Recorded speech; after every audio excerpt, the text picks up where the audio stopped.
Hashtag breaking SS Sniper Wolf has a vagina. More on that at 11. Vaginas. Hey guys, it's Scarce here. Lots of news today, lots of exposure. And double upload. Expose, expose, expose, expose, expose, expose,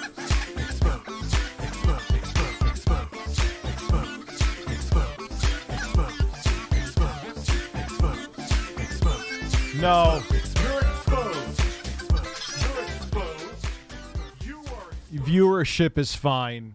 It's just that I'm streaming earlier and the notifications go out later. The only time that I get necessarily low viewership is when I play video games because people think I'm boring as fuck when I play video games. And I don't blame them.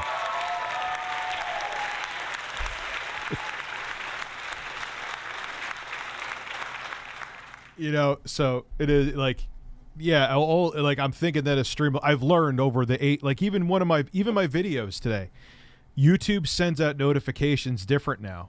I used to be able to tell within like 5 to 10 minutes usually if a video was going to be a dud. I can't do that anymore. I have to wait at least an hour now.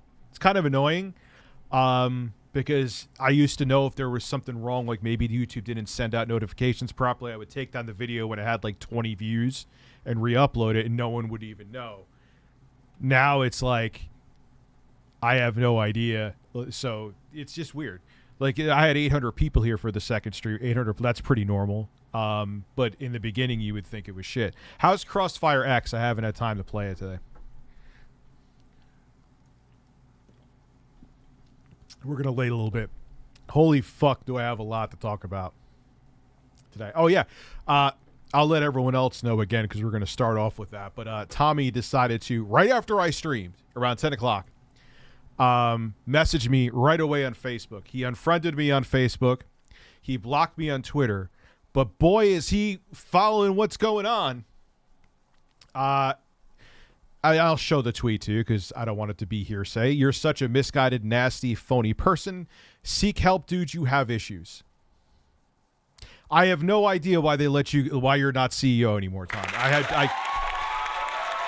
Because I often, every time I criticize Phil Spencer, he always gets in my DMs and tells me that I need to seek help. That's usually what a CEO does. Said no one fucking ever.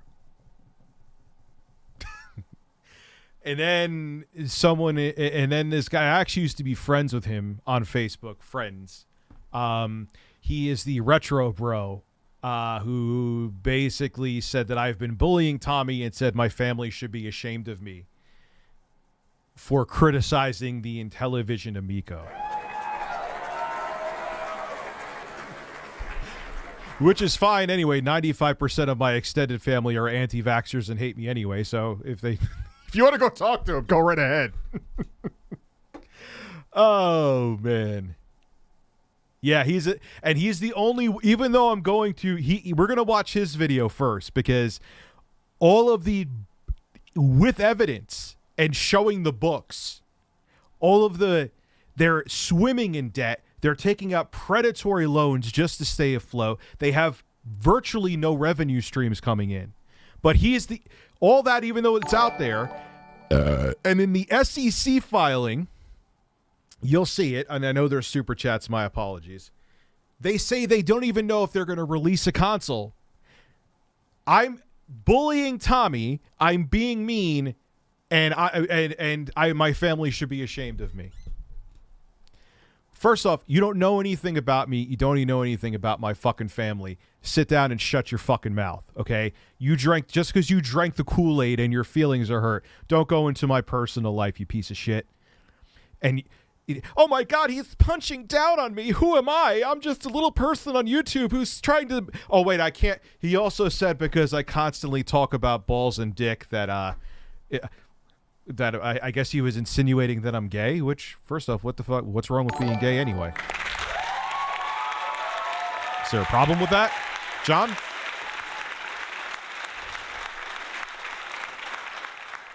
Is there an issue? I'm not sure. Like, what are you saying?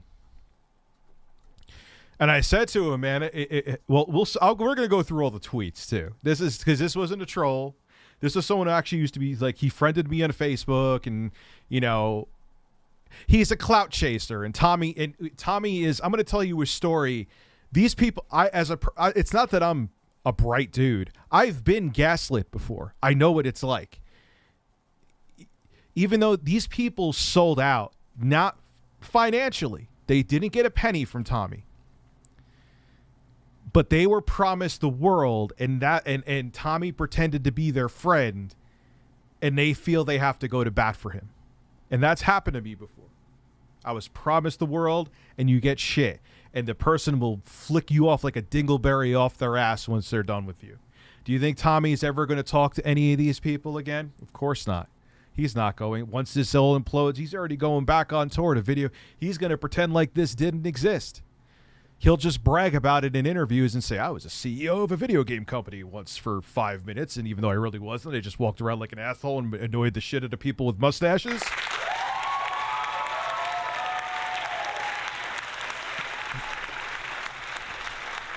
And like I said, we're waiting until we get to 500 people.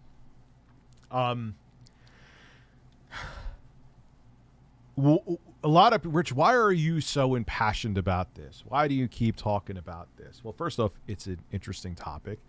It doesn't bring in any extra viewership to my stream, but my saying that I keep saying, don't piss on me and tell me that it's raining.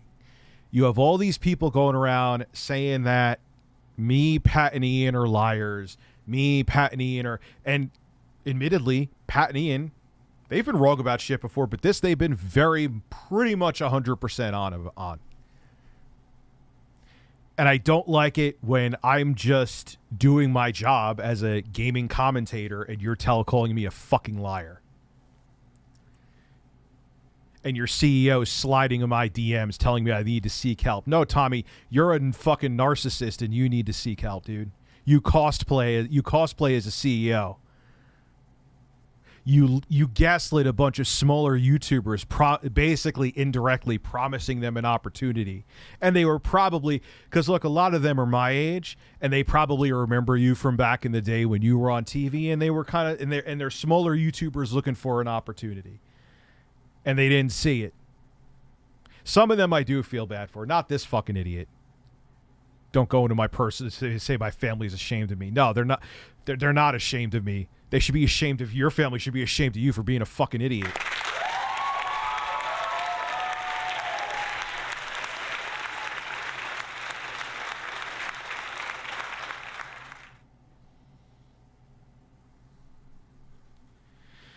Anyway, let's get to some. My holes are ready to be exposed inside the Horseshoe podcast. That's an interesting name. Thank you. Hey, what do you think about Dave Chappelle comment in Ohio meeting of not making affordable housing near his neighborhood? That sounds like a typical rich person, but I know nothing about it. Three Street Fighters, yes. You win. Perfect. You Look win. here. Oh shit! You got everything. Perfect. Yes. He just made it. And the thing is, I'm not just going by Pat and Ian's video here. I also have an article up. I also have another video from the No Swear Gamer up that shows all the evidence in the video. I just don't. It's amazing what Tommy did. Okay. I mean, this is he basically created a cult around this that people are now identify like, oh wow, they're insulting this product, it's a part of me, so I have to get very defensive, or Tommy's my friend. Tommy's not any of your friends. And once this is all done and you're humiliated with your Amico dedicated podcast and channels, you're going to look like a fool, and he'll still walk away in his drive away in his Ferrari being a multimillionaire, not giving a shit that he used you. You were it's a saying, I'm not talking down to you, but you were a useful idiot is what you were. Why do you think that I was probably, and I'm just saying this from my editor is here and his hole is full of corn. Get to work. I'm not kidding. Go now. Go!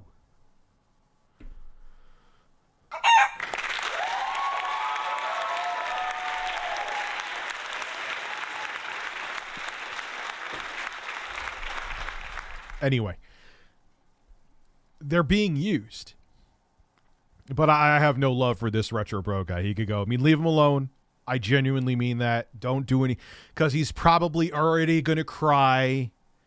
But what I want to show with him, too, is just to show you how fucking brainwashed these people are, because they got starstruck because they met. And look, Tommy's been wildly successful, but he ain't doing shit. He's a washed-up TV personality that they liked on a gaming show from the 90s and early 2000s. And it brings him back. Wow, this guy really wants to be he doesn't want to be your friend. He knows that he sees naivete in you. I don't have my jaws hitting the ground anymore. Coffee when I will brew espresso in my ass for you. So I don't know what happened with Dave Chappelle. I'm very curious though, so I will look it up later. Hey, we're just looking forward to another Amico family friend. Oh yeah, this is all going to be about family and friends and birds and fucking birds. Not actually fucking birds. We do not fuck birds on my stream.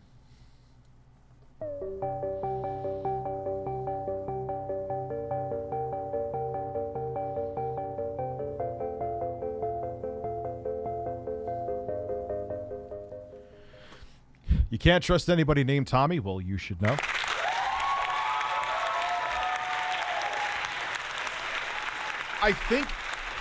I don't know about what now has made me obsessed with it. Is this, first off, people fucking saying that I'm bullying Tommy. Like, does anyone do, well, yeah, well, their fanboys do, but has Mark Cerny ever slid in my DMs and told me that I need help? Has Phil Spencer? I'm sure that people, and I'm not saying them, they may like me. Phil Spencer seems, so does Mark Cerny. They both seem like genuinely nice people. I don't know them, but have they ever done that? He's proving with shit like this exactly why he stepped down. Excuse me. Now, look, if there truly is, look, I'll never throw any shade at anyone for having he says, I hear that there's health issues in his family. And of course, man, focus on that, and I would never throw any ill will his way for this. But the thing of what you're going to see in a few minutes, Tommy stepping down and becoming chief masturbating officer is just the appetizer anyway. Like, even if he was still CEO,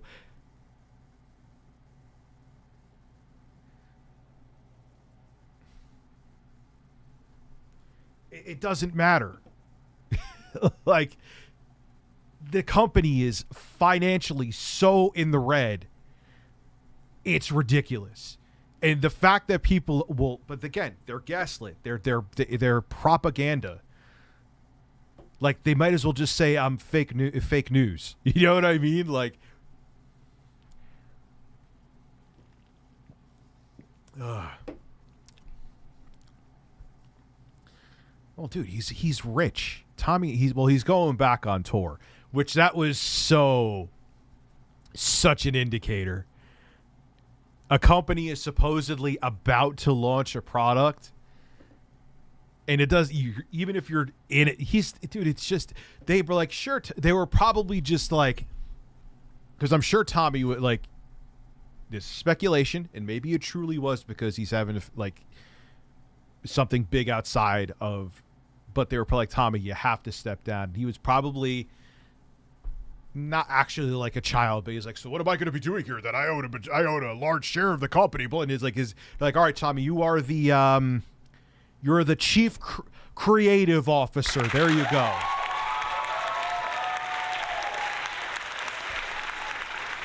You know that's exactly what happened.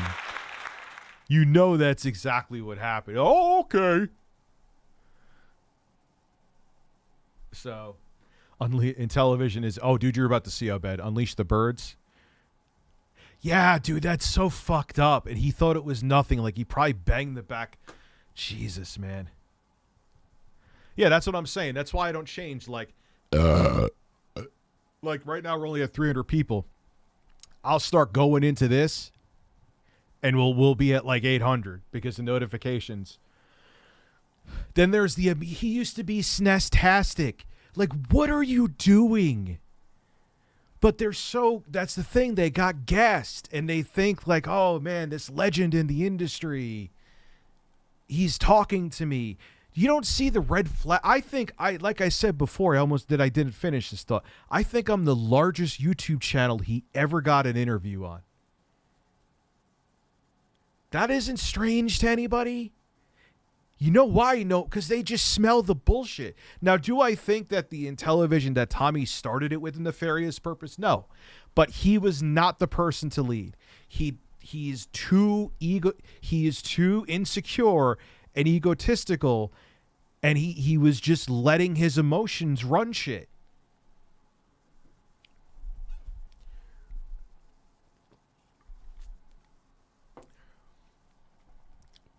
That's really what it comes down to.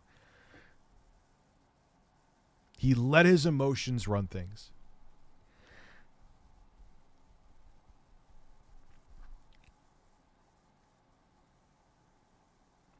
So we'll wait a couple more. We'll wait till like half an hour, see what's up. You know, and there's some people like Seggy Melons, even the Amico kid. There's some of these people I do feel bad for because they have no idea what's happening because they haven't been, like I said, I've been in, it's not that I'm smart, but I've been through this shit before. Like I said to you, there was a music artist and I was trying to do stuff in the music business. I've actually like placed in some competitions back in the day. Some of you know that. And I remember, I'm not going to name any names. And, he was like, oh, I know people here, and I know people in Def Jam, and I know people in Rockefeller when Rockefeller was still a thing. I know this, I know that, and and I used to go to school, go to work, and be at like the studio with this dude and I had a studio in a storage garage, being there till like 3 in the fucking morning,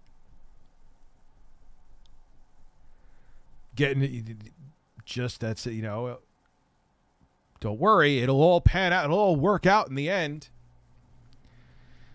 The irony is that like he's now like, I think he's actually over 50 and still trying to make it in the business. I may not be the most successful YouTuber on the planet, but karma's a bitch.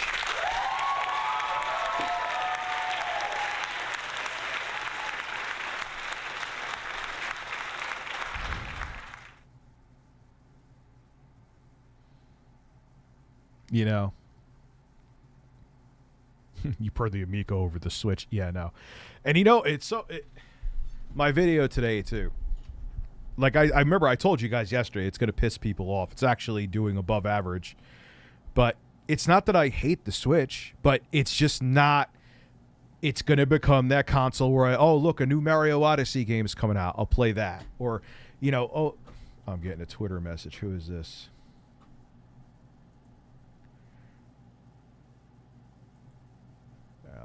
For now, I won't look at that. Just I don't want to put anything. Yeah, Saggy Melons is a good person. I don't think that like I think that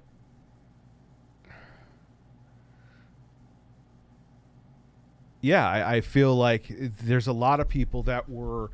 Why do you think he went to all the smaller channels? Because he knew like he was trying to get people hyped up and people just to be echo chambers.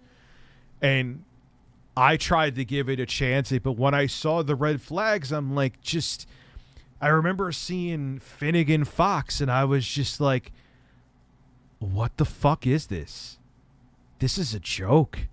This is it has nothing to do with how the graphics but even the animations looked like shit. Justin Bieber plus rapid intro guy, Wing's wife, and oh my god, dude. Sure. Wing's wife. Intro guy. And my farts, you said, right? Justin Bieber!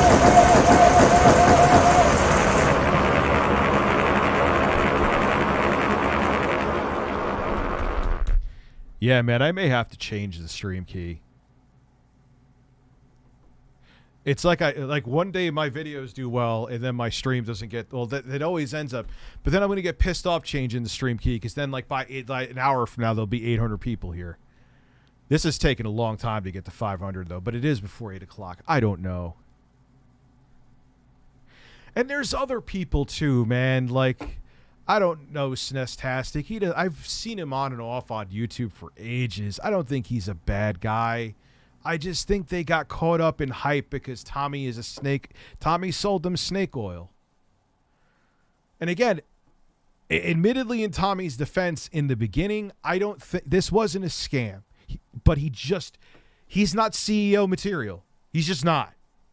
He's talented. He's not CEO material. He does not have the personality to be a leader.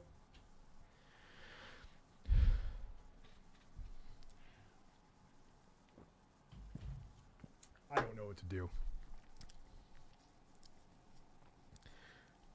Because every time I debate changing, then the stream ends up being fine. But this is taking... Usually I'm at 500 people by now.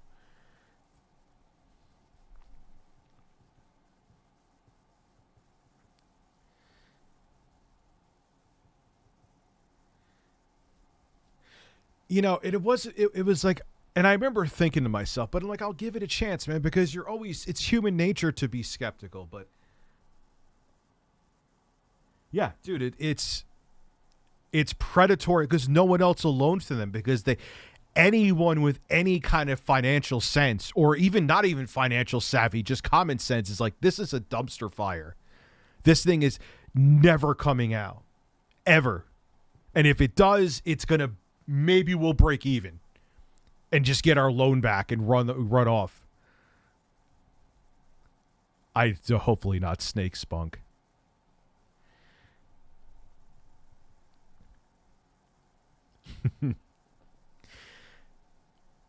What I think is going to happen. Yeah, I don't like. And then other than that, but the thing is, the reason why I'm tempted not to shut it down is because. Then all of a sudden, they're like, oh, I just got the notifications an hour later. Like, what the fuck? The Amico rap. Dude, I don't know. I don't know. I don't know.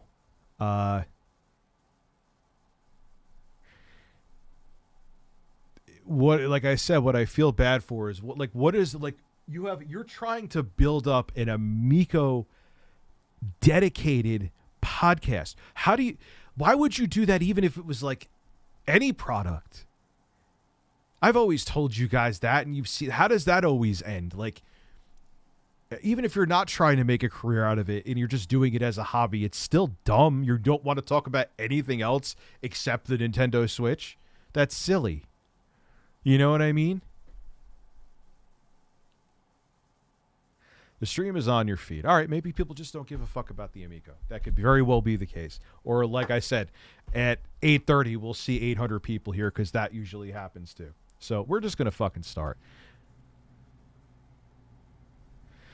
Some people got it right away. Who the hell knows? I guess like, oh, Rich's videos are doing well today. YouTube's like, yeah, his stream, we're not gonna send out the notifications. And the thing was, my last stream actually had 800 plus people in it, and I already streamed twice. So usually that doesn't happen. So anyway, let's have some fun. Okay, maybe people just don't give a fuck about the Amico. So there you go. People just don't care, and that's fine.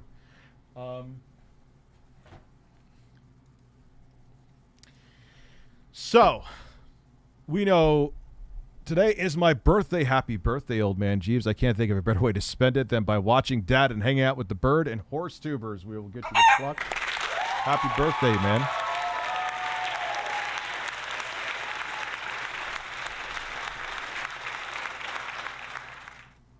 So, look, you could see, look at the time that my stream ended and look last night and look at, this is when he sent, because I replied to it when I saw. He sent it at like 10:09.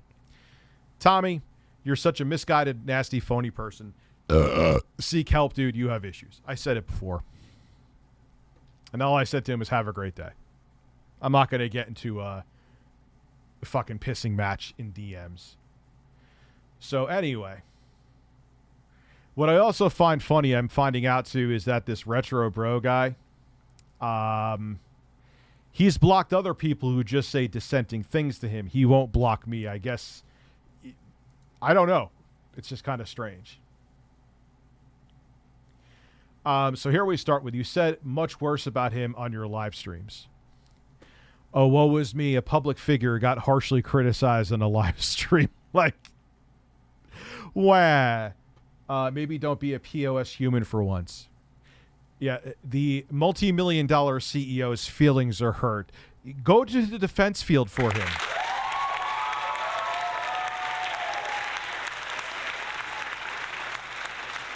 Go into the defense force, I mean. So this is why I quote tweet, because when shit like this happens, it's easier to keep track of, too. It's another reason. He said I was a boomer for quote tweeting. And I wrote, I know, me having opinions, and I want to show the whole thing. If you think I'm wrong or right about something, please let me know. I'm not just looking for an echo chamber. Me having opinions about being a public figure makes me an awful human being. Good luck running a podcast about a product that will be DOA. I don't really think I'm wrong about that one, but maybe, hey. So it's true that you just believe whatever the idiots tell you.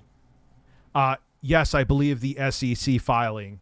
I believe internal documents. Yes, I do believe them over somebody who's just trying to get in a person's good favor that will never speak to them after this project is done. That's so much better. What's it like backstabbing someone who considered you a friend? First off, who backstab anybody? I criticized a corporation. Like I criticized Sony, Nintendo, Microsoft equally. I'm friends with him because I interviewed him on my channel. See, this is the thing, is that they think they're friends, so it's like you have to show loyalty, and that he did that on purpose, and that's what pisses me off. He did that on purpose. All these people think they're like, oh man, I gotta defend my friend. He's not your friend. He's not.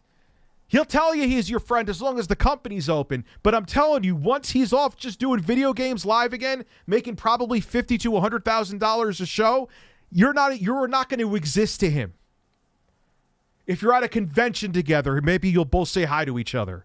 He doesn't give a fuck about you. None of these people do. It's just how the business is. How do you not see that? And what bothers me is, okay, you can't call out a friend? See, that's what people have done to me on fucking YouTube, too. Oh, we're friends on Facebook, or we follow each other on Twitter. Why didn't you blow me before you made a video being critical of me? Hey.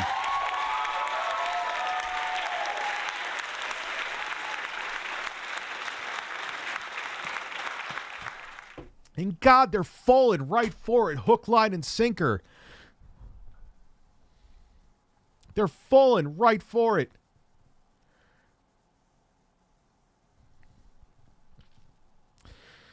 Dude, I don't know. It is what it is. My videos did well today. I guess I'm 1 for 2, so I can't complain. And I said it here. I was never Tommy's friend. He came to talk about his company. You idiots have an emotional attachment to a stupid fucking piece of plastic that may never come to fruition. I don't know how more accurate a statement can be. Am I wrong about that? If I am, fine. I don't think I am. And someone says, why does this console, which I've said this a billion times in this stream so far, but why does this console have this weird cult-like fan base around it? Because Tommy made them have an emotional investment in him. And I think that was done on purpose. He was thinking that if he kind of like built up this community of white knights, that he would kind of just make this profitable cult, is the only thing I could say. That's the only thing I could think of, I mean to say.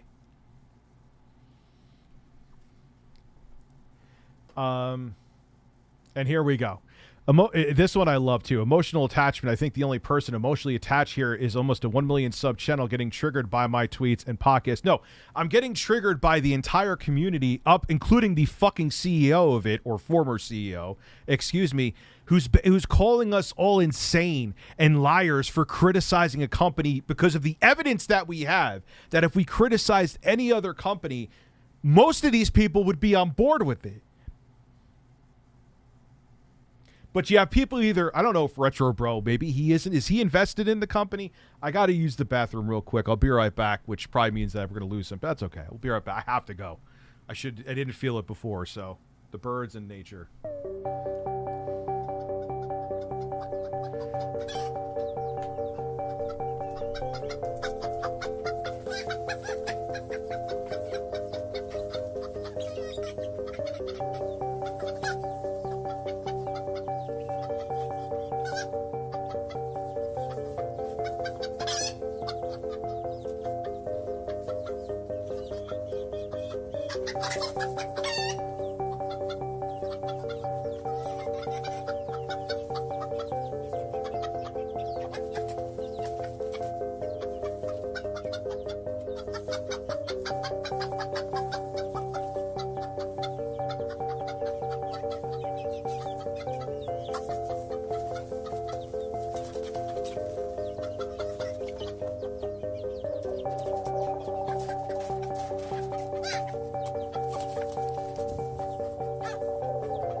Kanye West give a shit about what Travis Scott? Anyway. It is what it is, man. Maybe people just don't. I mean, my last stream last night had 800 people in it. Usually when I do more than one stream, YouTube kind of throttles notifications because it's like just something they have in place to make sure you're not spamming. Yes, I took a dump, and yes, my hands are washed. Please clap.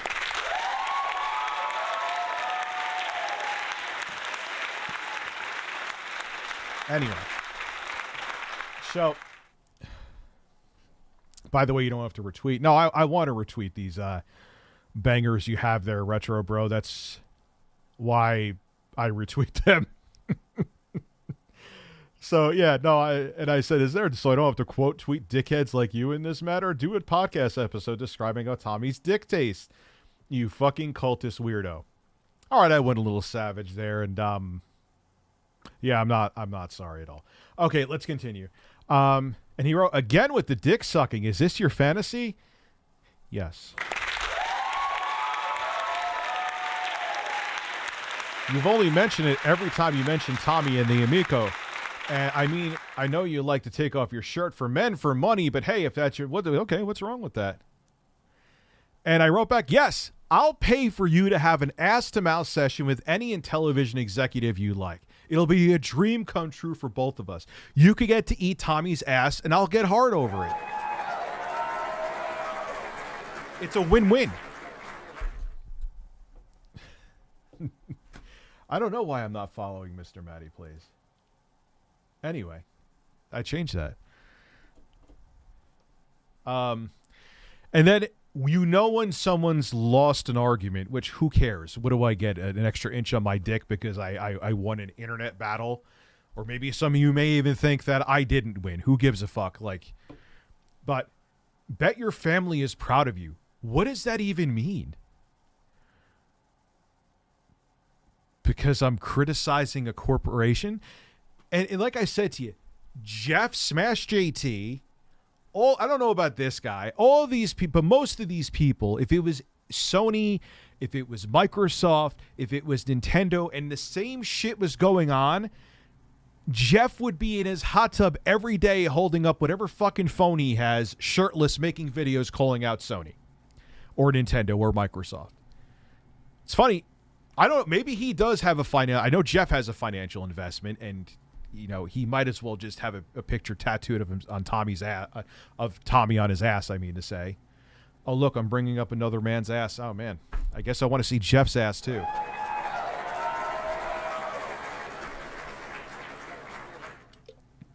Anyway, so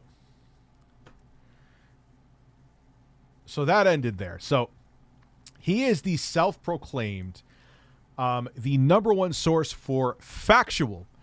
Everything else, including SEC filings, are lies. He is the only source of factual information, the Retro Bro. Let's see. Okay, so I have a bunch of other actual factual, I didn't mean to rhyme, information there, so we'll keep that there. And let's start off with his video, because I haven't watched it yet, but by his title, and I purposely didn't watch it so I react naturally, by his title, wait, oh no.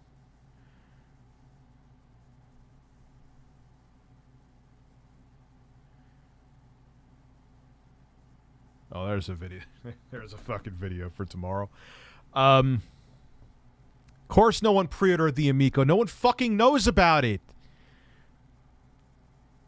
No one knows about it. The Amico, dude, the Atari VCS, which Atari has way more IP reach because it's more of a household name, didn't do shit. Who the fuck cares about Intellivision? And that's just a fact. They have, 6,000 pre-orders? That's nothing. I took a big family-friendly shit. Oh, it was a massive log. Next one is for your chest, bird.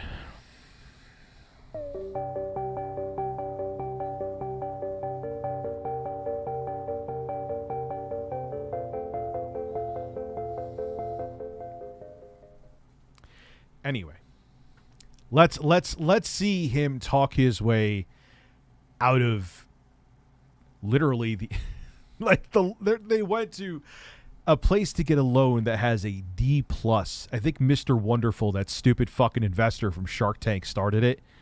Has a D+ on the Better. Would you invest in a place that has a D+ with the Better Business Bureau? They're going to predatory places to get loans and crowdfunding because they're fucked.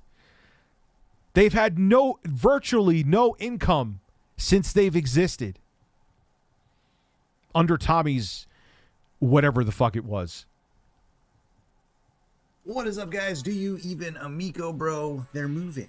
Yeah, so this seems like a man that definitely would be unbiased, as he has on a green screen, poorly done on a green screen, with the Amico background. He is totally not going to be biased in any way at all. Oh, dude. Captain Star Chaser, that is a process. There are plenty of YouTube. That's how I found it. I'm not trying to be dismissive, man. I just looked up YouTube videos. Do I fucking remember? I don't know. I'm sure I'm going to be doing a podcast again for good. I think I may treat myself to the Road Podcaster. I'm going to start doing some interesting stuff on here. So that's your best thing, because you have to set up you have to have a podcast hosting, like a Podbean, and then Podbean sends out the podcast to iTunes and all these other. It's what you'll once you figure it out. But yeah, whenever someone is, it's like when a news place calls themselves fair and balanced, they're not fair and balanced. Like it's the only that means when they say I'm the only official source of something, they are the exact opposite of it. Action, like it's projection. The only place to go to for damage control of a probably vaporware product that I'm sure him and Tommy are the kind of dudes that if 200 of these fucking things are released, oh, we proved all the haters wrong. 5 people have the Amico, so you don't lick our boots, haters. Yeah, Podbean helps, and then like there's like a Koji. I'm gonna have to look into it again myself. So we're in the same boat, Captain Star Chaser. Oh man, my hole feels so empty and relaxed now because I released that log. Let's get back to the official Amico source, the only one that we could trust, Carlos. It is the only one. Moving, finally. I got him to move. Thank you, Start Engine Campaign and Intellivision, for this awesome, awesome backdrop. I'm actually going to do more with this backdrop. This is amazing. Guys, wanted to jump on here real quick. I think he isn't. Is he invested? Does anybody know? If he's, I know Shirtless JT is. I can't talk. I get shirtless during my streams, but you get my point. We don't know. I'm not. That is not confirmed. I do not want to put out misinformation. I know Smash is. I don't know about him. And discuss a rumor that's been going on about Intellivision. It is more than a rumor. I have all the evidence. The new rumor is that Intellivision only has enough money to make it through July, get your pre-orders back. They're going out of business. They're going bankrupt. And I wanted to talk to you guys and tell you how that is factually inaccurate. Please do. And use what's in the SEC document and what we talked about on Amico Forever. You are welcome, the Retro Bro. Last night on DJC Game Studios video. So let's talk about it.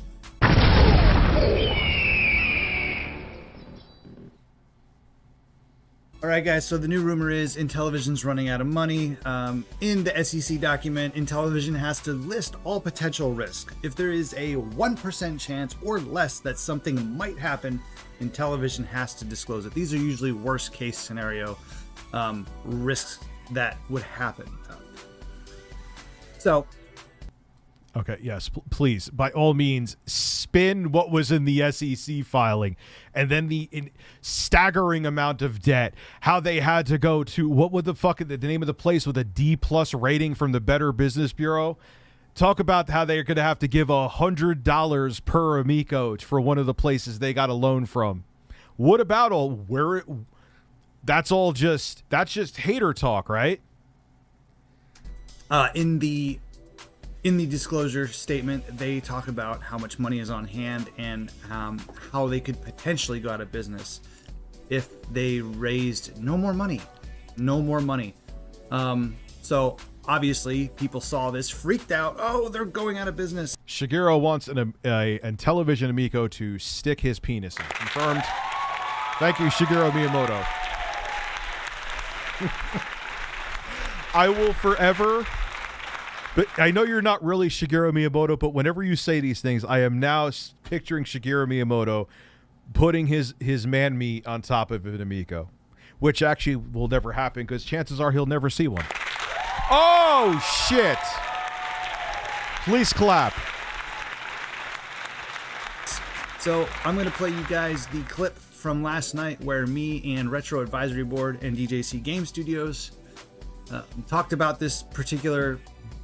As we sat there and sipped copium together and tried to see how could we spin this to make this not seem bad, which if it was any other company, we would be probably the first out there to make a video saying that it all seems bad. But with Intellivision, it's different for reasons.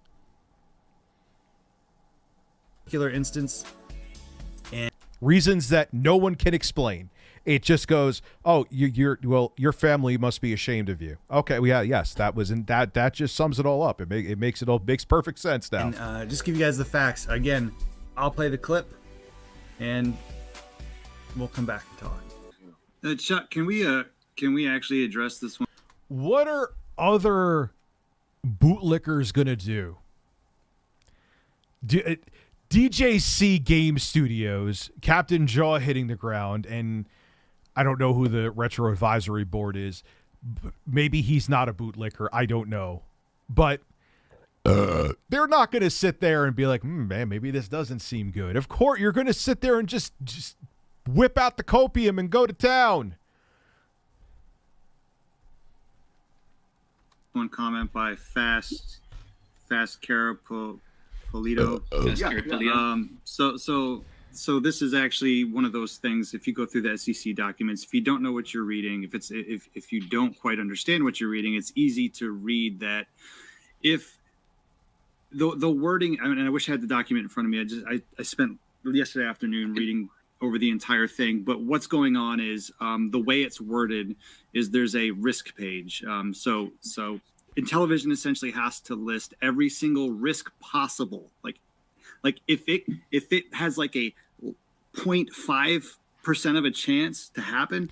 Notice that at least as of yet, he's not mentioning the amount of debt that they have. We're going to get into all that, and it's all on paper. It's not like an article with 2 sentences in it. What's up, Seggy Melons? Intellivision has to list it as a risk. They do that to... No, it was definitely Tommy. And then after I sent him have a great weekend, he blocked me. That was without a doubt 210% Tommy. That's not even... I wouldn't have posted if I wasn't sure. I don't do that shit. Start Engine has to do it, the CYA, their ass. Intellivision has to do it, and then it's all approved by the SEC. So what's happening is there's a line in there that's being misunderstood.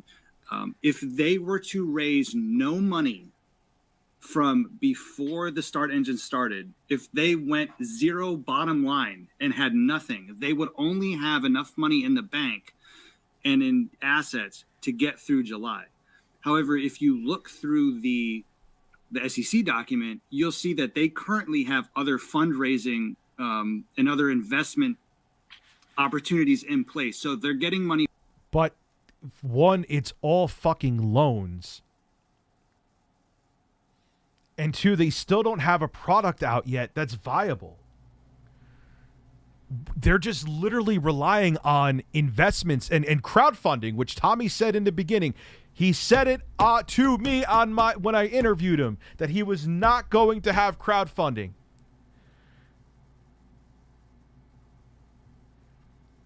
He said it to me multiple times. He used to make fun of Atari. We're going to have games. We're going to have a product. Atari has a product. Where's your product, Tommy? Where is it?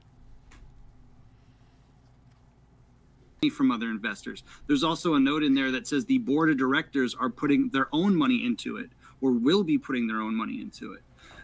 So that line only takes into account if they were to go to zero and raise no more money. And if you look at the history of their the amount of money that they've been able to raise for the last 3 years, that's extremely unlikely for that to happen. Extremely. Yeah. No, thank you, Sailman. Can I jump in when you're done? Yeah, I was going to say, read the paragraph before that line, because what they are describing and what they have to do when you're filing your forms with the SEC, same as like read any end user license agreement, and you notice it's very draconian. It sounds like they want to take away all your rights and they're responsible for nothing. And if the computer explodes in your face, it's on you.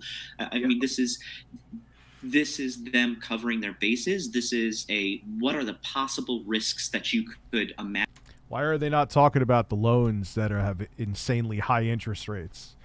Why aren't they talking about where one of the places that loan them money wants $100 per console to the point they're going to have to raise the price of the... I don't know, Retro Bro, if you're still here.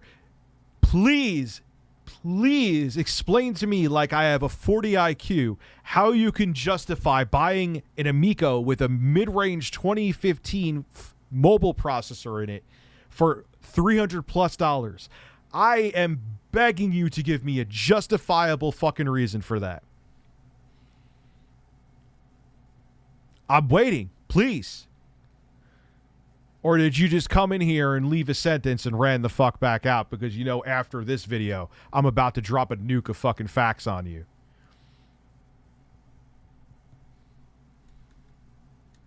Imagine in a I'm friends with Seggy Melons. I assure you, she's not bullying me. worst case scenario, put them out, because investors' money is going into this, and you have to inform them of what could conceivably go wrong. You have to help them make an educated decision about why, what the risk factors are to your organization, whether they are high risk, low risk, whatever. You have to put them all out there. But what John was talking about in this case was the Intellivision, in opening this Start Engine crowdfunding campaign. They're looking to, amass X amount of money. And the two questions that were asked is what happens if you get the minimum, which is $9,999, and what happens if you reach the maximum, which is $5 million. And in the preceding paragraph, they told what their plans are if they get the $5 million, or if they get the minimum, and they said what their expectations are. They expect to get about $500,000 from this this crowdfunding campaign. They'd love to get more, but by getting $5 million, they're giving away shares, so they're giving away money in the long run. This is not their preferred way of revenue fundraising. They'd rather go through, and the reason they're incorporating the way they are is because they've reached their limit in how they can fundraise at this level. When you are a startup and you are going through fundraising rounds, there's only so much that you can do at each level, and then you have to go on to another level. You are capped with what you can do and how you can raise X amount of dollars. So you have to you have to evolve your company in the startup process. You have to go through all these filings. It's a laborious. I don't care about how you spend your money, but what my saying is don't piss on me and tell me that it's raining. Why is it with the Amico that there's so many people get that so defensive when there are huge red flags all over the place? But if this was Sony, if this was Microsoft, if this was Nintendo, I'm sure many of you who are defending the Amico would probably be having on the other side. You're allowed to have an opinion too, but don't call me a hater and call me a bully or say that I'm punching down or whatever other fucking statements are used, because I'm commenting and calling it as I see it. Am I saying these things about the Playdate? They're not a big company. Am I saying these things about Analog? They're not a big company. Retrocade? I don't think they're attached to a big company. No. Because they're not doing the insane shit that Intellivision's doing. And then you want to turn around and make it seem like I'm being like a bully and abusive? And you want to go into my character and say my family should be ashamed of me? Let me ask you, what the fuck do you know about me, Retro Bro? What do you know? You don't know a fucking thing. I don't know a fucking thing about you. So don't put personal shit out. Shut your fucking mouth. Keep it about the topic. I didn't talk about your family. Process of kind of growing your company and going through fundraising, there's only so much you can do. So they have the option of doing this, taking these funds from Start Engine, but their preferred option is to go through other avenues. They are already working with potential investors, institutions, and crowdfunding, just like Tommy swore that he would never do. That is a red flag also right there. Why crowdfunding? We didn't do crowdfunding. Atari used to brag about that to me, that Atari did crowdfunding. He did not. Now you're going to these D+ rated places that, like, it's all so obvious. It's all so, did Playdate go there? Did Retrocade go there? Or Evercade, whatever the fuck the name of the company is? Did Analog go there? Maybe they had one crowdfunding campaign and maybe Analog did. I'm not sure, but they made a successful product. That was the period.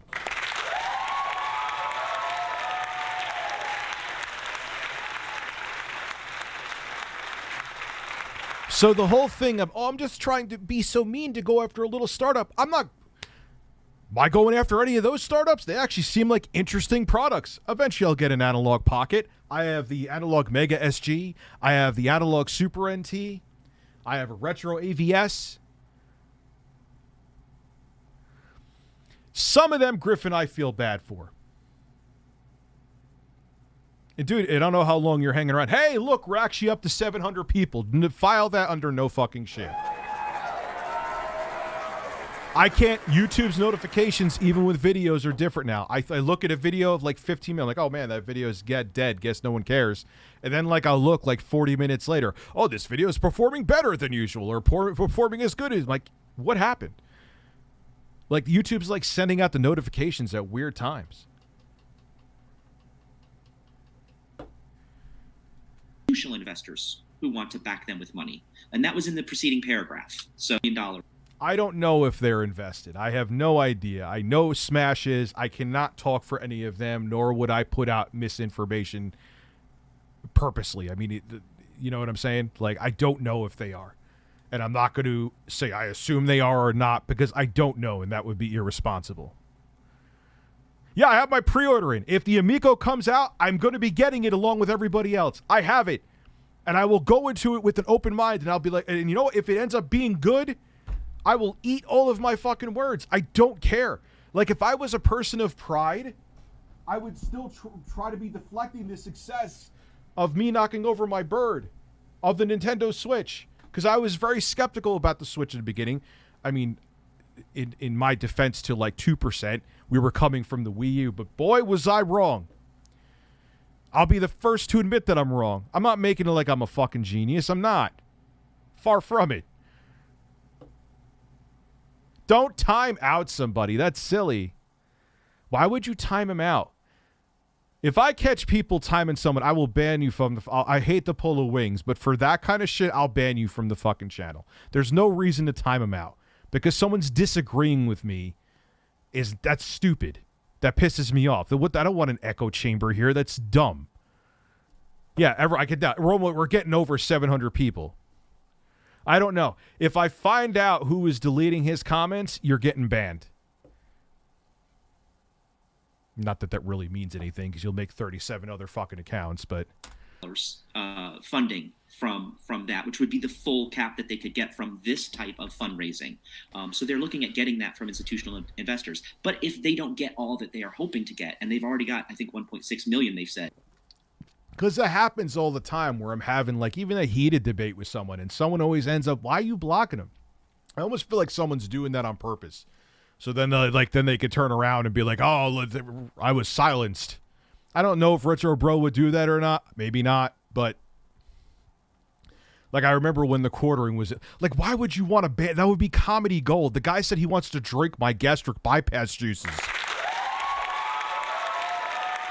Like, please.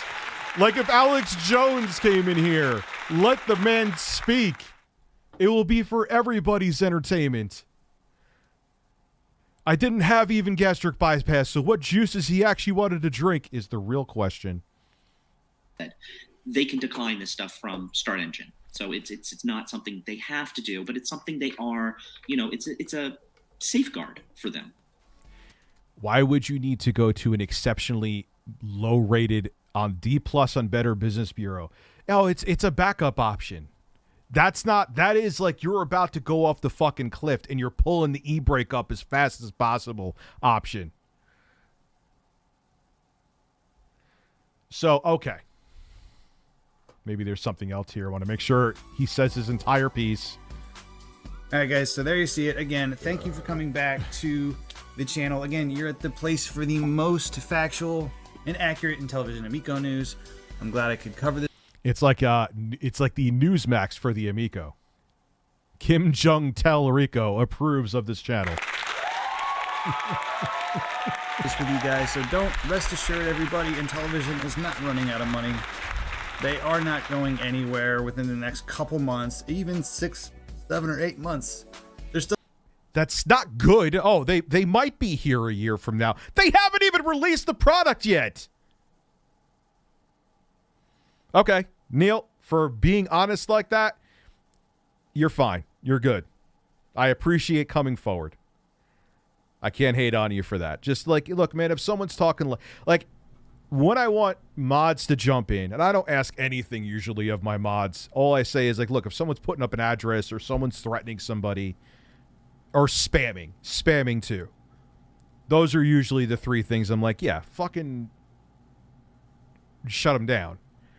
But if someone like him, nah, he's not trolling. He's just drinking the Kool-Aid, man. Still going to be around. They're still raising money. And look at all these games. We're gonna be playing them soon. It's awesome. I can't wait. Until next time.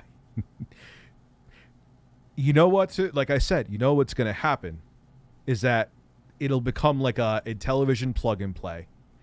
All the thing with the leaderboards and all that stuff will, like, I think Ian basically said the same thing. We're going to find out in a little bit. And they'll be like, ha, haters, we got you. We released the console. I'm telling you, that's what's going to happen. And they'll be like, oh, they were wrong because 17 people have an Amico. Which, hey, you'll have an interesting piece of gaming history at least. They'll probably be a collectible, so congratulations. Thanks, guys. I'll see you on the next video. You even Amico, bro? Do you even Amico, bro?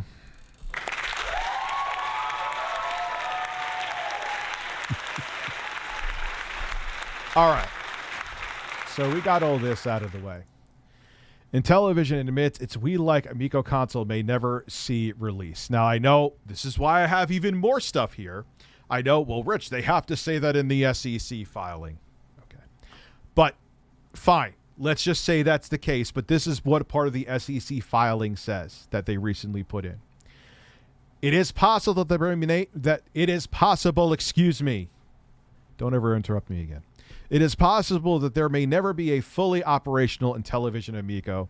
It is possible that the failure to release the product is the result of a change in business model upon the companies making a determination that the business model or some other factor will not be in the best interest of the company and its stockholders, members, and creditors, which to me, what that means is you will see Intellivision compilations on your Switch again, or I don't know if they even have them now, coming soon.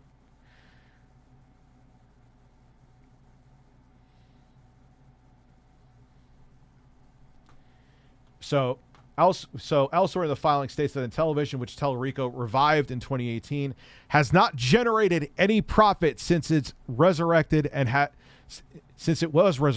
has sustained losses since inception. Significant debts are also disclosed, including an aggregate of $3.1 million in outstanding loans from its board members.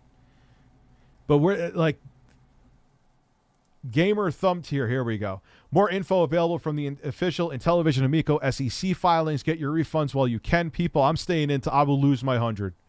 I will lose my 100, and then Big Cheese will take my other 100.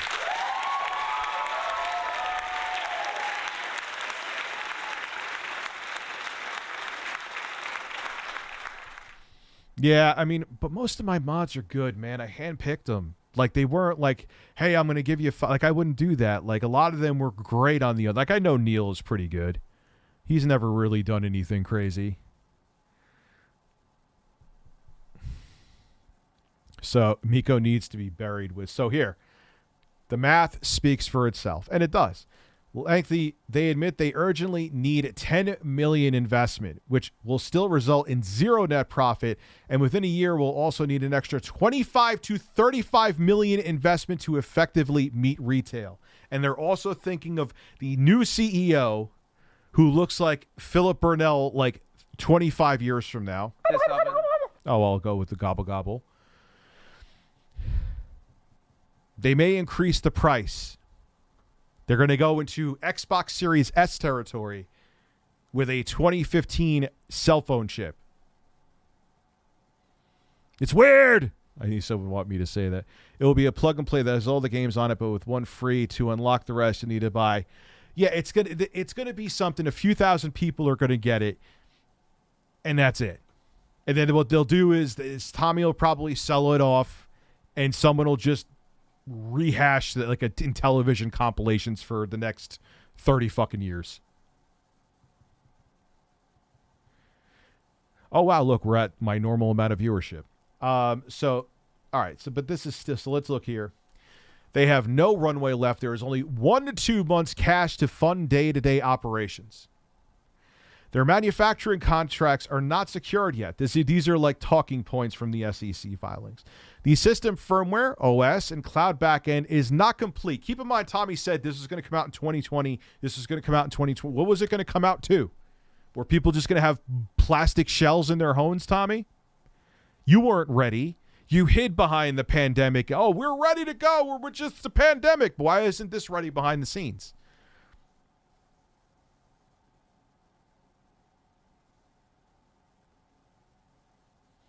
Again, I'm going to keep saying it. Don't piss on me and tell me that it's raining. I don't like being pissed on. That's really what bothers me about this. If this was any other company, everyone here would be calling out the same fucking people. But for some reason, because it's Tommy and you have an emotional investment in this, or maybe a financial one, I know, like I said, Jeff does. I can't confirm anybody else. All of a sudden, you're seeing through Amico tinted glasses because you've been fed the Kool-Aid. It's too obnoxious. It would get old real quick. Like a QVC host gobbling does not get old. In my opinion, it's subjective, I know. They have entered multiple agreements with horrific terms that severely impact their initial fulfillment, namely a 15% revenue share to Republic on direct console sales, and we've talked about this countless times, $100 per console fee paid to a director for a $675,000 loan. Excuse me. Until the loan is repaid. He also received a $202,000 loan fee for this, which equates to a 30% interest rate. No healthy company, that is what, whether it's a company or someone with bad credit, that is the kind of terms you take. No one outside the Amico cult gives to Finnegan fucks about the Amico. Credit to that is very good.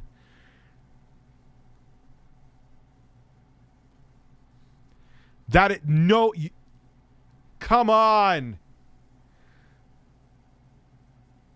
Like, how could you see that and be like, yeah, this is fine? You can get a real physical Intellivision compilation. I'm buying an Evercade tonight. I'm buying one tonight. I want one. The Evercade Versus is $129 with 2 games. Family fun for half the price. Is it available now? Does anybody know? I'm buying one like tonight. I just feel like it. Me and Tommy used to have naked wheelchair races. Why are there no pictures?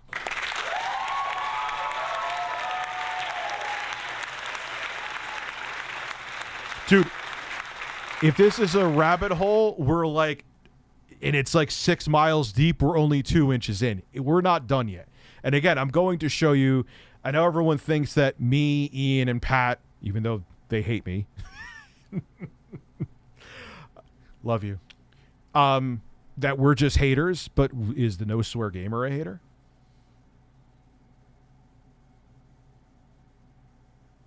Evercade. Maybe I'll do it from them. Maybe I could get a review unit.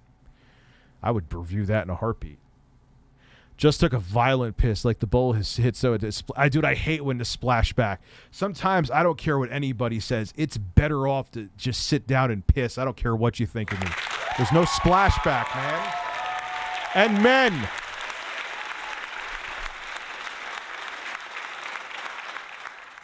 Yeah, we'll do that eventually. Dude, you have no idea. We're still going.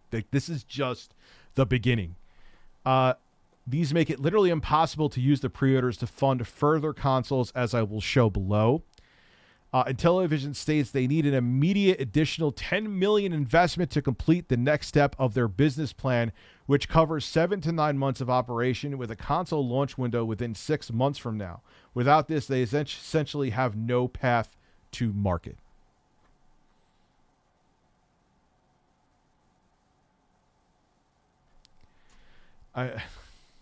Come on, man. All right, so now let's watch the No Swear game. It's a fairly long video, but it goes into the details. Hey, everybody. Today I want to tell you. that it's just going to start itself. You why my opinion of the Amico. So what is this on? I want to start whether engine. it's going to come out or not has actually changed in the past 24 hours. For the longest time, I always thought, for all the troubles the Amico had, Let's get an that it would update on one this day now. get released because there was too much money involved and too much pride involved.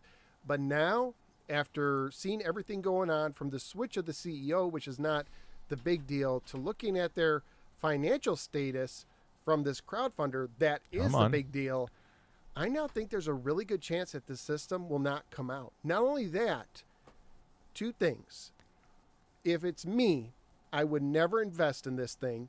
Not this, especially here, especially at Start Engine. This is a I can't find it on Start Engine. What the fuck? Look at their rating at the Better Business Bureau, D+. Yeah, Basically see that? 1 star out of 5. That's horrible. I can't would find them in never Start Engine invest anymore. in anything on Start Engine. And the fact that they have to go to Start Engine should tell you something. This is their 4th crowdfunding. How many companies need to do 4 different crowdfundings? They've done one on Republic, on Fig. They tried one on Fundable. I don't know if they had any success there. And now here they are at Start Engine. That should tell you something, that the big time investors are staying away from this, because if they had big time investors, they would never need to go to crowdfunding. At least that's what I read into it myself. So I would never do that. And I'm also, And again, I can't stress this enough. In the beginning, Tommy swore they were not going to use crowdfunding. They've dipped in the crowdfunding pot 4 times. It's at 53. But that's still a hell of a far fucking away from, what are they asking for? 5 million? Offering max 5 million. also telling you right now, if you have a pre-order in directly with Intellivision and you don't want to lose that $100, you may want to seriously consider asking for a refund now. Nope, no swear gamer. I am staying in till the bitter end. I will die on my Amico pre-order hill with that. Just give me my 100. Now, if you have your pre-order at GameStop, it's probably safe, because I think if something happened to Intellivision and they went under, I think you could get your refund there. That's my assumption. But personally, if it was me, I would ask for my money back if you want to get anything back out of it.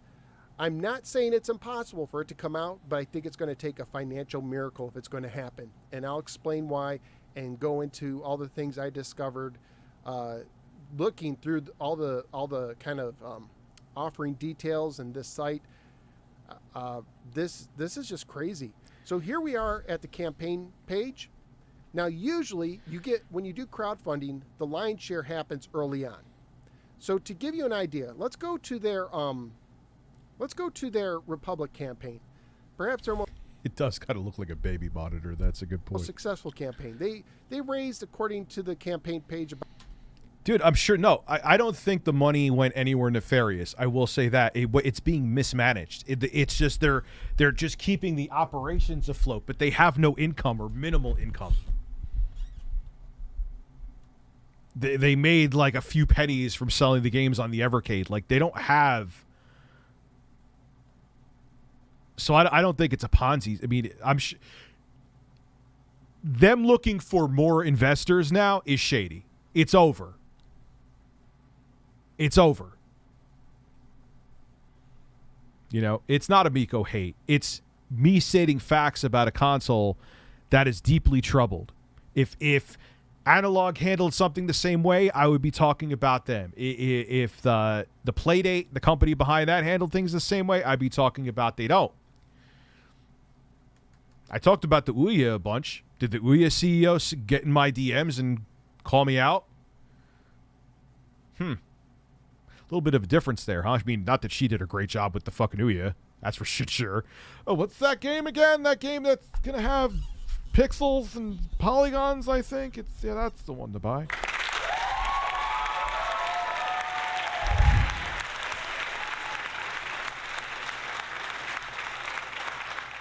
Yeah, remember the LG chocolate? Yeah, that's when LG made weird-ass phones. Remember that? That was actually their moneymaker for, like, when people were... Like, when other companies were making smartphones, they made, like, weird-ass phones. Tommy makes decent music, but he can't run a business that has a hate boner for Kirby. The bad outweighs... Why does he have a hate boner for Kirby? What's wrong with Kirby? It's a good platformer. mean, it's a little easy, but it's not meant for me, but it's still fun. Astro smash my ass.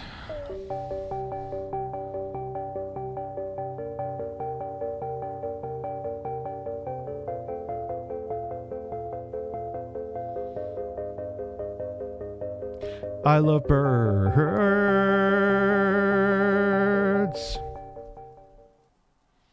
Retro Bro, are you still here? Here's actual numbers and information, dude. Are you around? Just wondering. And Retro Bro is invested. I don't know if he is. Okay, I don't want to put misinformation out there. Googlefish, you sent me something about birds and pissing today.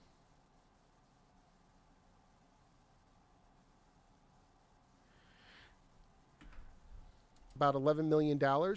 And this is a screen grab from 3 days in. I can't find one earlier. 3 days in, they had over $7 million. Would you beat up Steven Seagal in real life? What do you think? Of fucking course.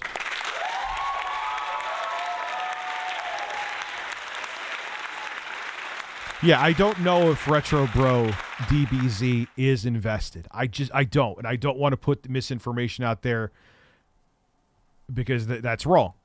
No matter, I don't spew shit. Like, even when I had, there was a tweet Adam Sessler, like, he put out, he was doing a Total Biscuit cosplay. And I still am not sure he put it up or not. Maybe he did, but people were saying it was shop. So I'm like, you know what? It's I don't care. I think Adam Sessler is a fucking douche, but I'm not going to do what the quartering has done to me. Oh, I don't like him, so I get to put out misinformation about him and lie. That's wrong.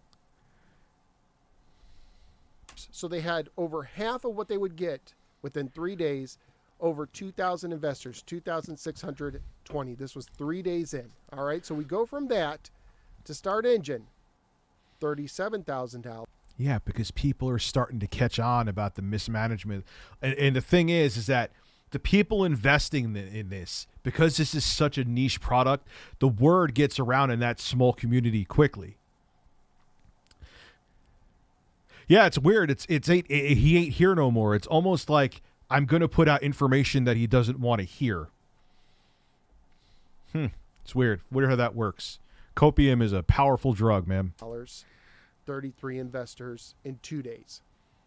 And here at Start Engine, they offer early bird specials. Basically, if you invest in the first 72 hours, you get a 15% bonus.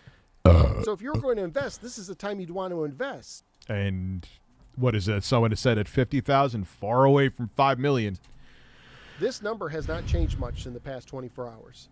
Yes, dude, and you have no idea. We are in for a Tale of Two Cities Amico event this evening. We are just beginning.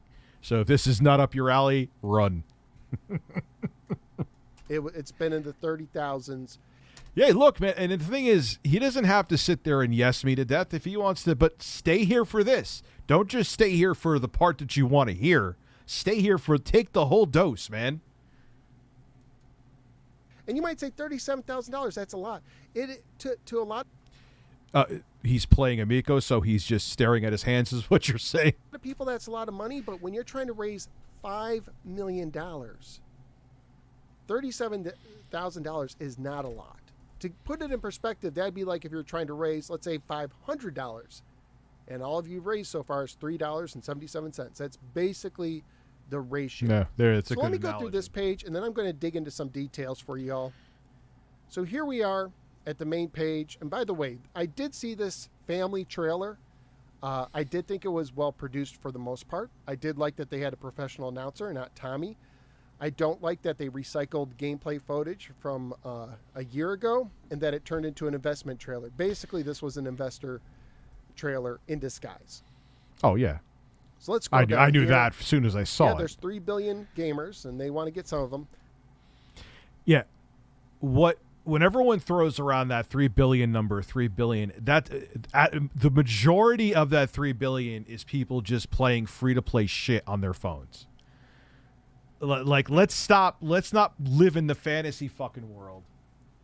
of everyone sitting there and playing on a Switch or a PS5 or PS4 or a Series X or whatever. It's not true, okay? There's a lot of Could you try again? Could you eat my ass? I won't respond to that. You fucking did this, didn't you?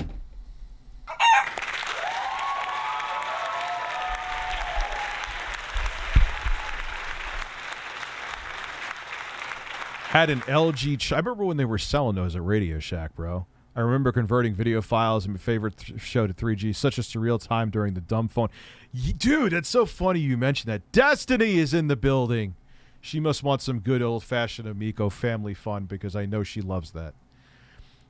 Yeah, I remember converting Scarface and Scarface I had on a BlackBerry, the movie, and then I had Scott Pilgrim versus the World on my Samsung Intercept. It actually ran it shockingly. I laughed at this picture, complicated versus simple, because look. What is it? It's so, oh my God, it's so marketing for super, like, people make fun of me, call me a boomer, fine, I don't give a shit, I am old.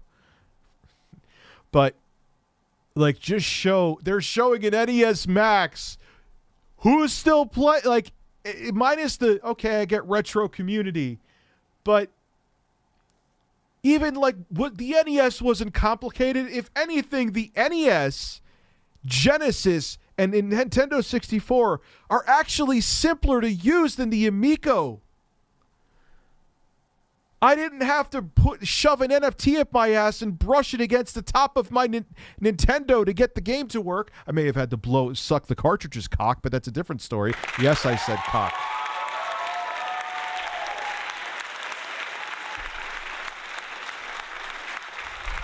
I said cock, and you can't say a fucking thing. Shut your mouth. Like,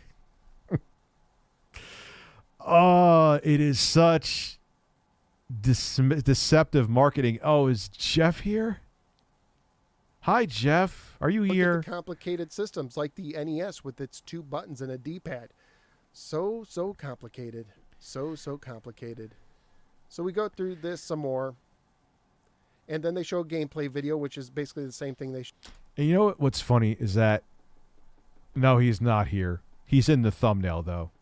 You could actually see in his face his erection growing as he's looking at Tommy Tallarico's Ferrari. I'm sorry, Jeff. Was that being mean? Was I being mean? Oh, I'm sorry. Up until recently, I thought when you said Adam Sessler was Adam Sandler, and thinking, what the fuck did you? Who knows? Maybe Adam Sandler doesn't like me either. showed a year ago. Talk about the market, their potential.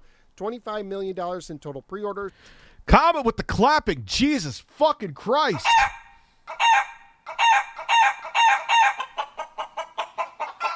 Do you enjoy birds better?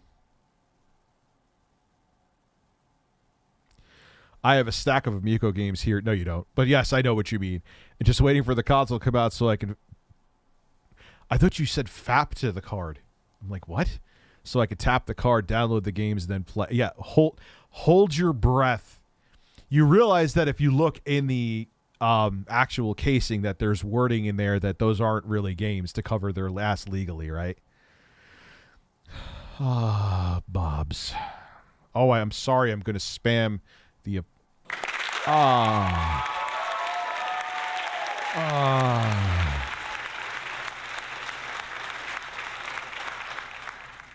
This includes pre-orders and direct. So their direct pre-orders, the last number I heard was 6,000, which does not add to 25 million. So they may have open purchase orders or something along those lines with like Best Buy and Walmart. But I think those possibly could get canceled at any time, that it's not guaranteed. So I don't know that that 25 million is guaranteed at all. At all. I don't think, I mean, even their pre-orders is not guaranteed because they took $100. What if the person doesn't pay the rest? So I think this is misleading. I will say that this purple Amico does look nice. So does the wood grain. I actually like the look of that. I don't care much for the white. In the press, it just goes to their own press release page, not like mainstream media or anything like that.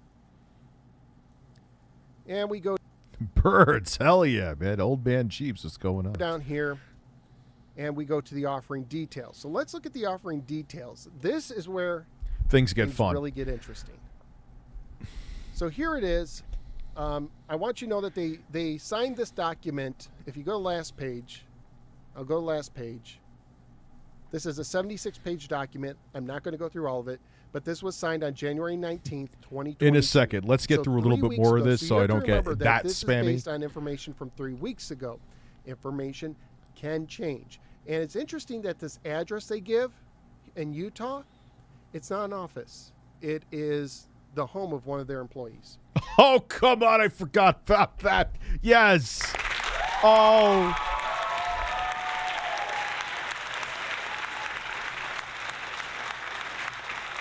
Like you think they're filing, doing an SEC filing under Mark Cerny's address, Phil Spencer's?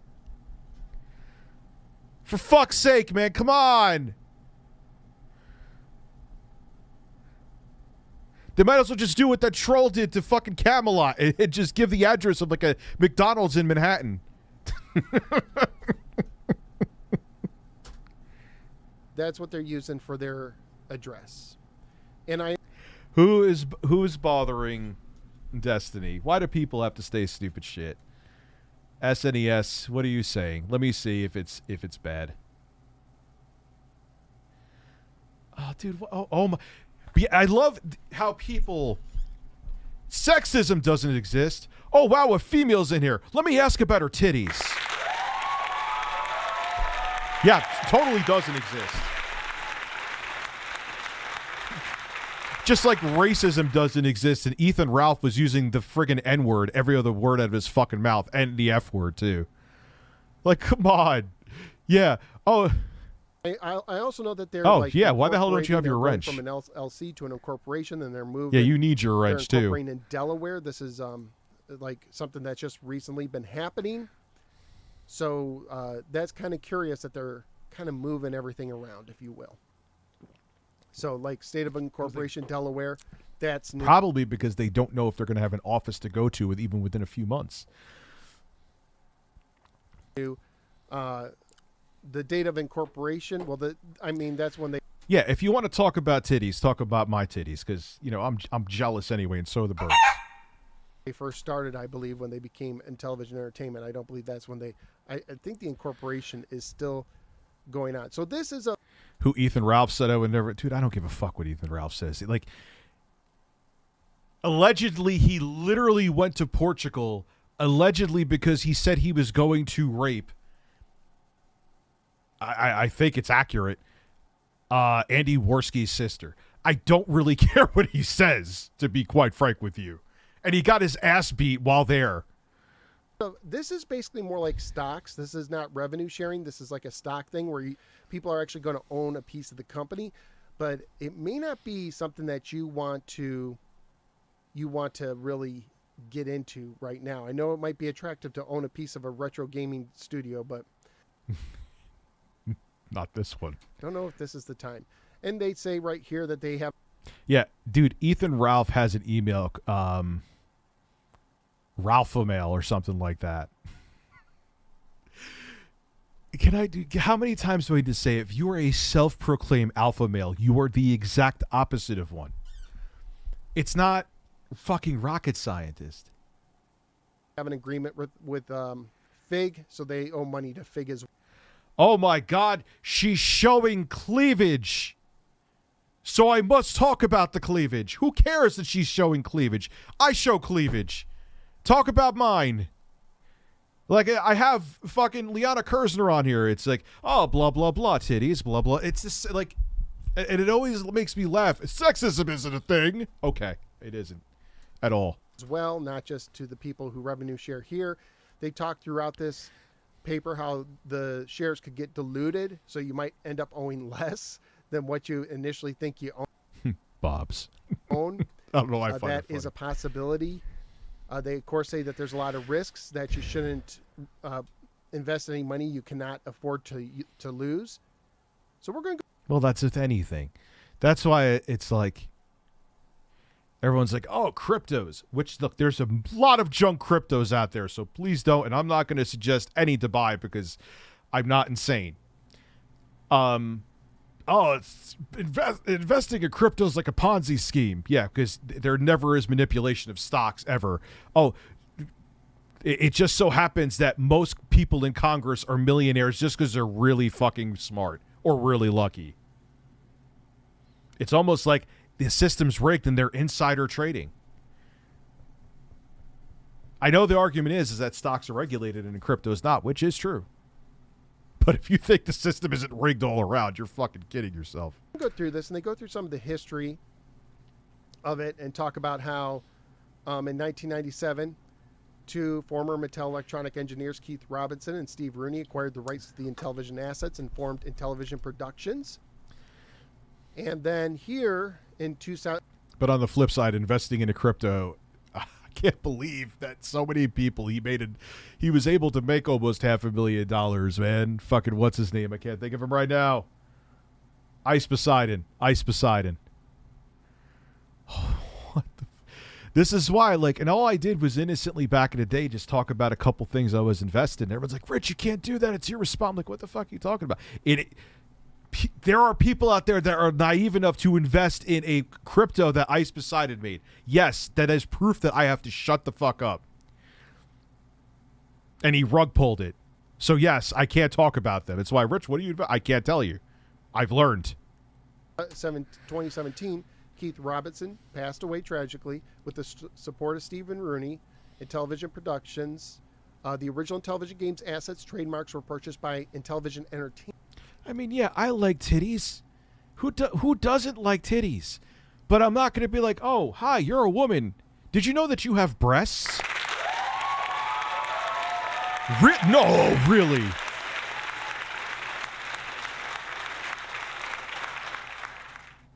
I think 12 years is better than, like, Nancy Pelosi and Mitch McConnell just rotting there. LLC. Led by Tommy Tallarico. So that means Intellivision Entertainment owns everything Intellivision related that they have, the trademarks. They own Astro Smash. They own the old games that they made themselves. They own the Running Man logo, the Intellivision name. If anything happens to Intellivision Entertainment, if they go bankrupt, there is a distinct possibility that some other person or company could end up buying all the old Intellivision stuff. Oh, yeah, of course.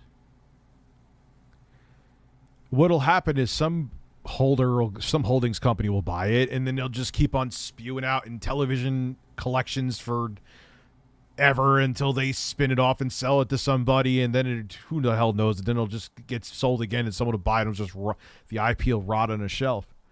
Scams and marks. It's not. Look, I don't think Tommy started this as a scam. If I'm going to be fully objective here, I don't think that was his intention. But he mismanaged it into the ground, and here we are. It could even become just part of some holdings company who doesn't plan to do anything with it. I know, like, the Coleco name is just part of a holdings company, or someone like Nintendo could buy it. I'm not saying they will. And they say that today they have 41 full-time personnel, which I believe at some point Tommy said that they had 60. So I don't know if they laid off people or those people were considered part-time. Give it a few minutes, though. I have heard of someone no longer working for them. I don't know what exactly is going on there, but it is possible. Look at that price. Intellivision Amico will come with 2 controllers, 6 full games, and is expected to have a retail price of between $249 and $340. They are now going beyond Series S, and we're going into PS5 digital territory or Nintendo Switch OLED territory. You have to be fucking kidding me. Where's the retro bro? Come here, dude. Explain how that price is going to be viable. Explain how what we have seen from the content that has come off out of Intellivision themselves, that price, so I could play fucking Pong, Cornhole, Steam Deck, you're in Steam, Jesus Christ, buy a Steam Deck. And you know what's funny too? I noticed something. I have a 5-year-old. He's exceptionally smart. I've noticed I was playing Wii with the Wii U with my kids, doing some stuff. They're not going to be in the video, but it's not necessarily simple because, oh, it's motion controls or this. Like, they were playing bowling, and it's still like, you got to hold the B button, and it's like, they're like, yeah, I want to. My son was like, yeah, I want to play Goat Simulator instead. This is kind of eh. Like, we've been down this road, man. Like, you even look at their newest video was probably the most well-made one they've done.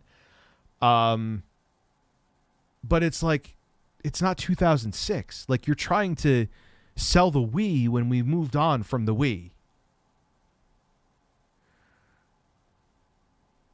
Some people got laid off.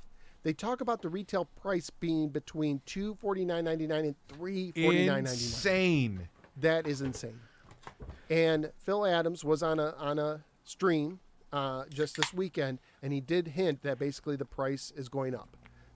That in order for them to be profitable, they have to charge more. I thought $250 was too much. $349 for a system that started at $149 to $179. To go from $149.99 to $349.99, a $200 increase, more than double your original low end. That is. Keep in mind that, what did he say, like 150 to 180 originally? I'm pretty sure. It was below 200.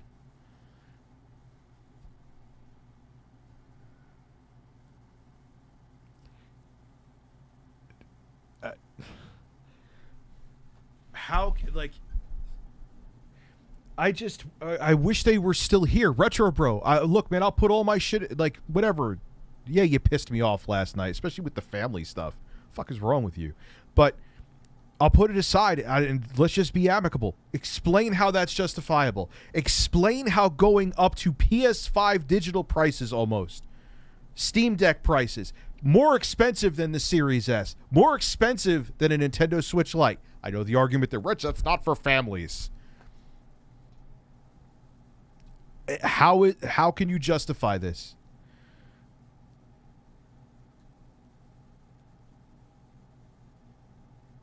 How? I'm all ears. That is just crazy. Absolutely crazy. And the games, they're going up officially from $4.99 to $19.99. Yeah, what happened to all these $10 and cheaper games? That was the thing. The system was going to be affordable. Now it's up to $350, possibly, I should say. Excuse me, don't want to exaggerate. And now we're going up to the games could be $20. What game has anybody seen that could justify $20?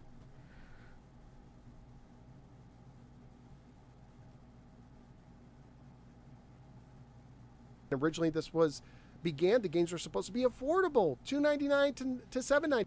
There are so many games that you could buy on the Switch, on the Series. There's family games on the fucking Series S and X if you sign up for Game Pass. Holy shit. Why? Yeah, why now? I've watched JCS on here. Why all of a sudden is that community guideline shit?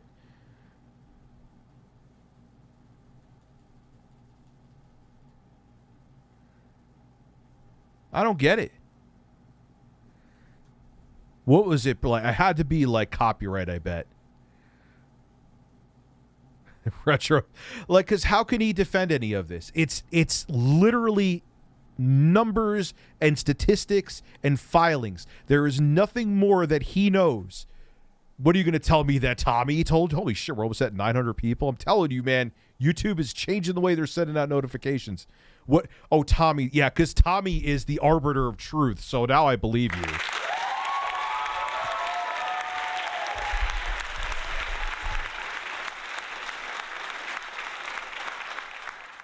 $9.99. Then they bumped it up to $9.99, and now they're telling you flat out those game prices are going up. So much for the affordability. One of the imagine coming home with this for $350.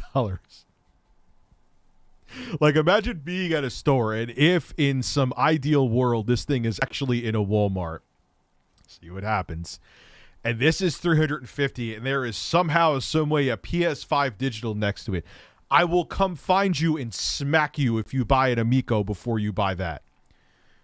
You better, if you're looking for a console, buy that PlayStation 5 instead. If this thing is actually 350, even a 250, be like, why are you not getting a Series S or a Switch?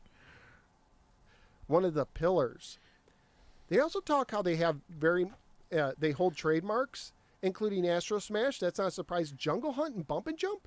Yeah, when did Bump and Jump? I never heard them say Bump and Jump. Maybe they do. I don't know, but did they buy the rights to the Jungle Hunt and Bump and Jump name?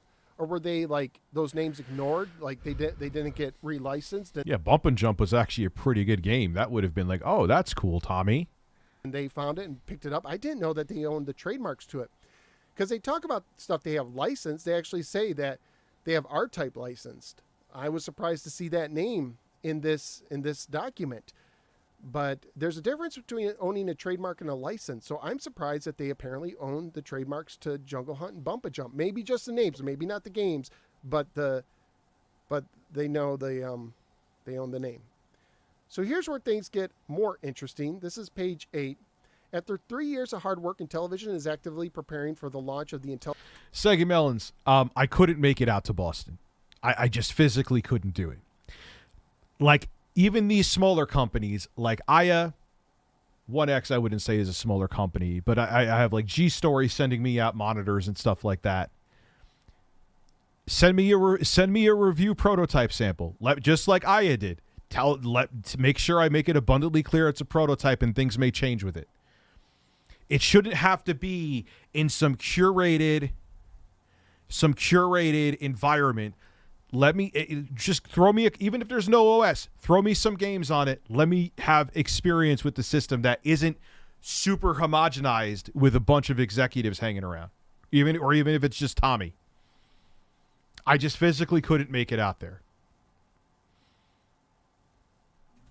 Other small companies do it. Why can't Intellivision do that? Intellivision Amico within the next 6 months.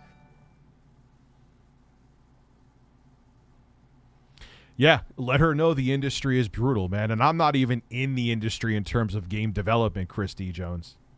The industry is brutal. This was written in January. That means by July.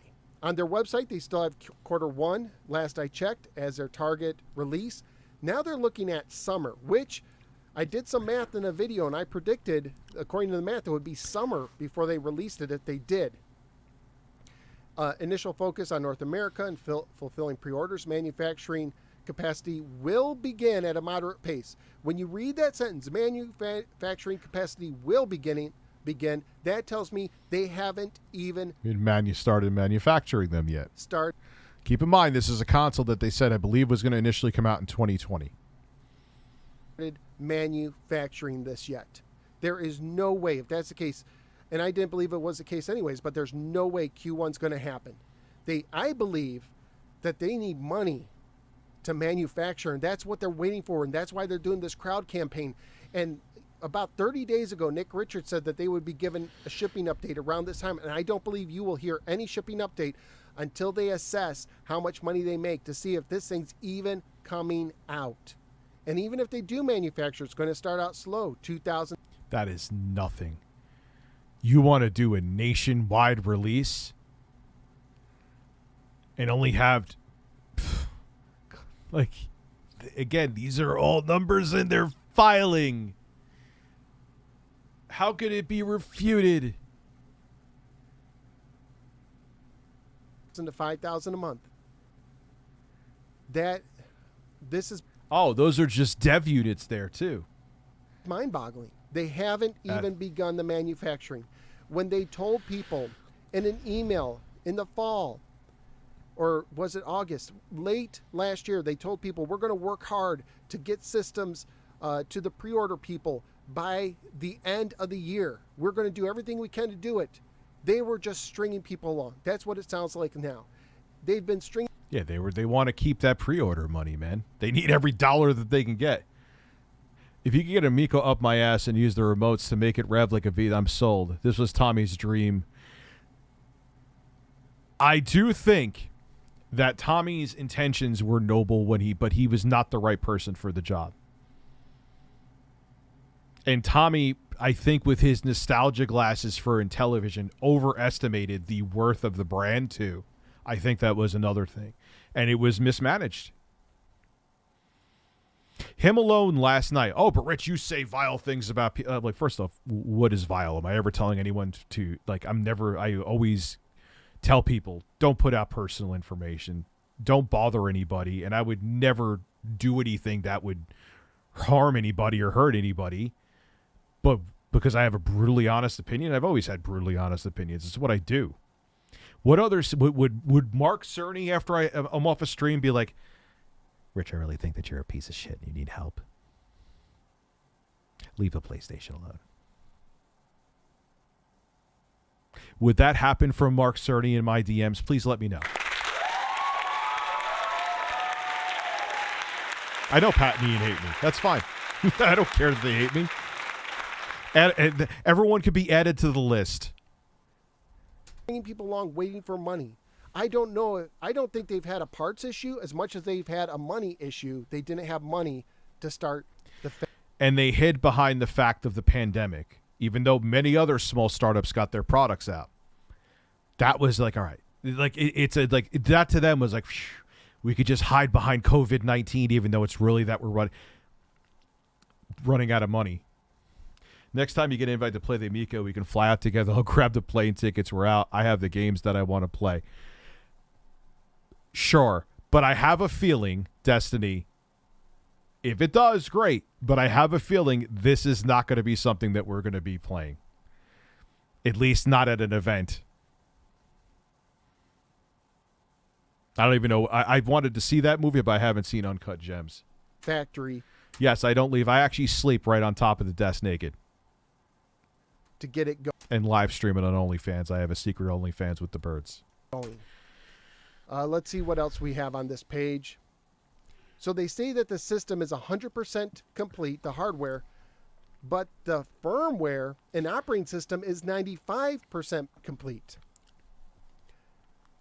Do you even manufacture a system until that's complete? I don't know. Maybe you do, and then you upload. That's up in the air. I mean, how many times you get day one updates or firmware updates as soon as you take the system home? So again, if I'm going to be unbiased, I mean, that's not that alarming to me. Evercade Versus got theirs out during, like, how many more and there's small companies. It's not like imagine I was stupid enough to say, well, Sony got out the PlayStation 5. Like, yeah, they're a multi-billion-dollar corporation. Microsoft got out the Series 6. Yeah, they're a multi-trillion-dollar corporation. They have the funds to do that. But these are smaller companies that are getting these out. What's the matter in television? What's the difference? Put it later or do it through a firmware update.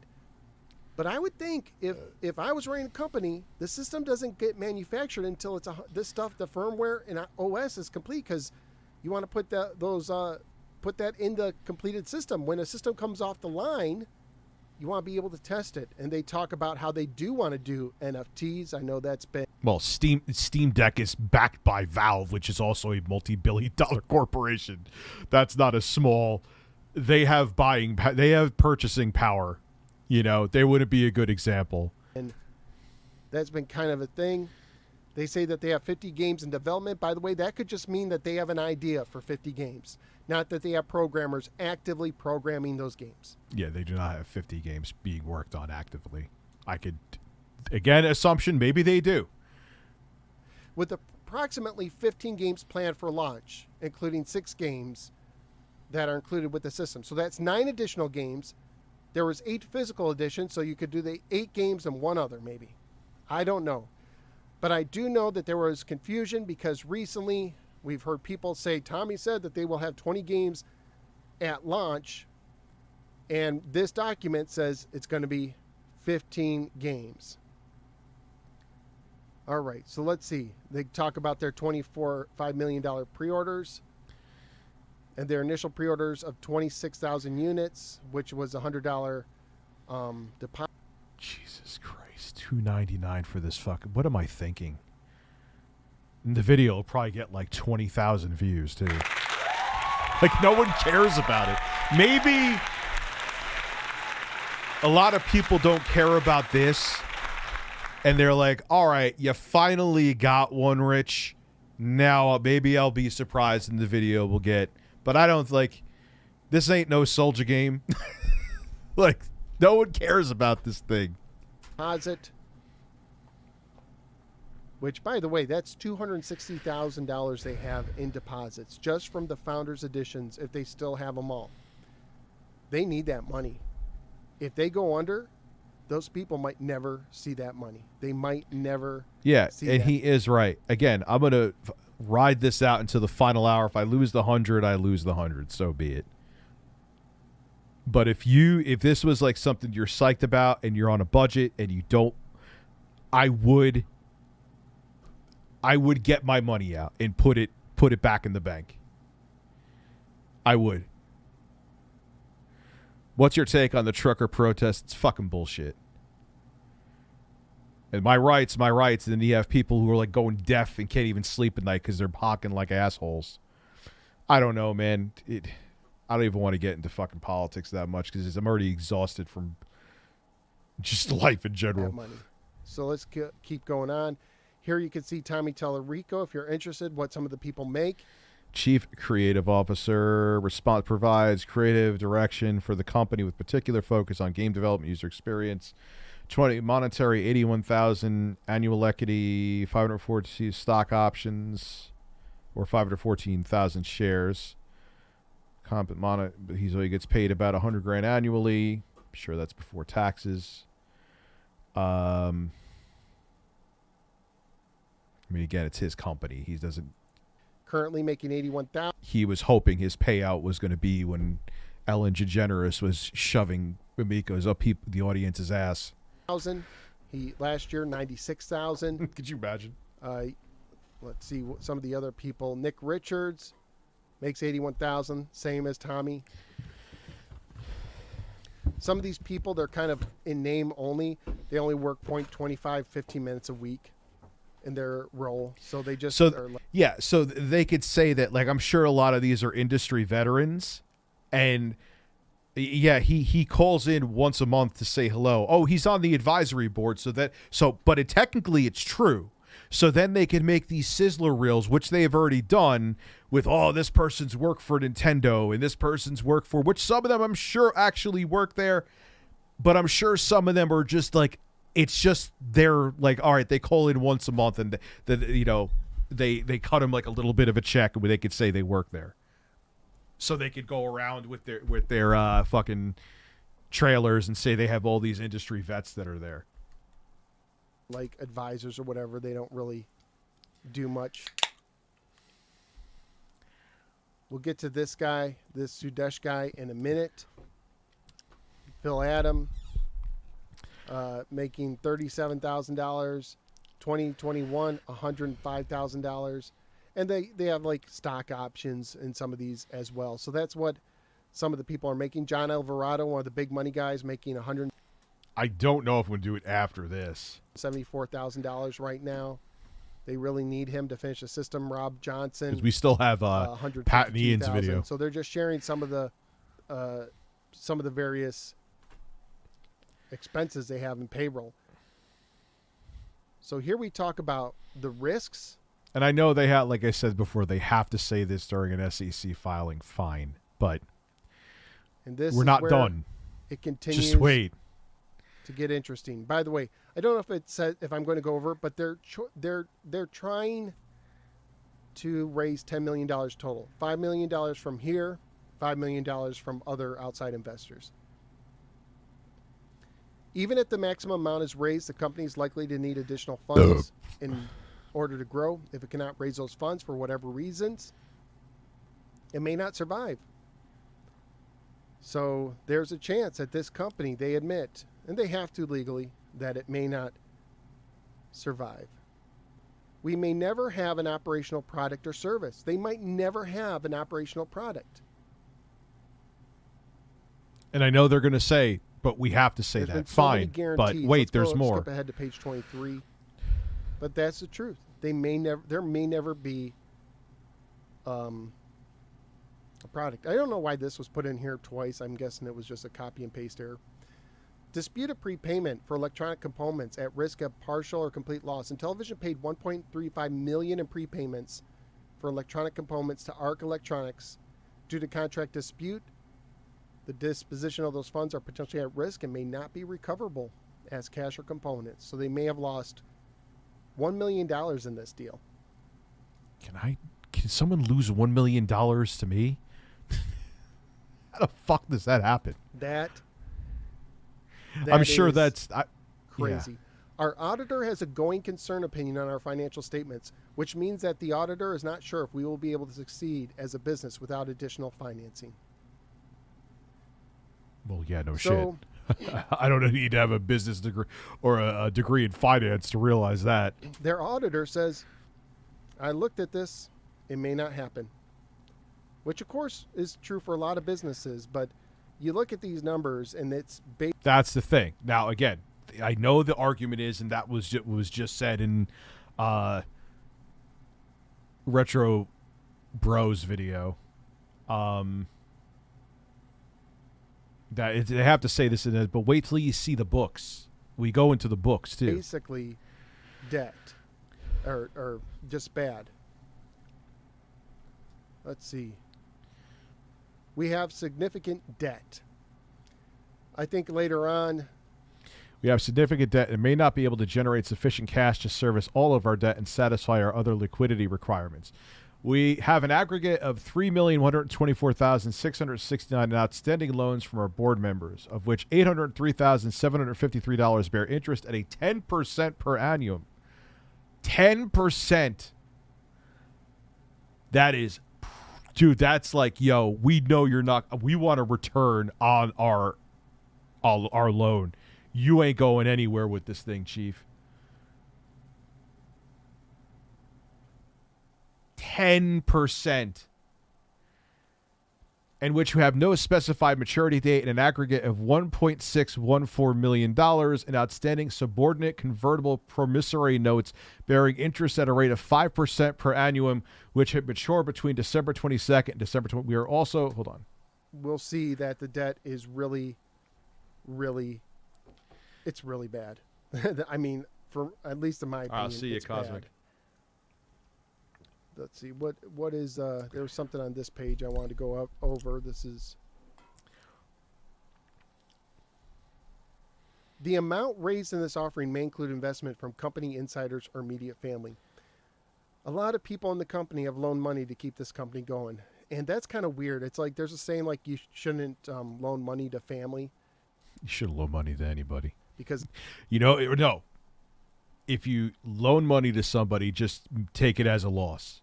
Because if you expect it back and something happens, it's just you're going to ruin a friendship. Just, all right, man, that's cool. You need money, need help with something, that's it.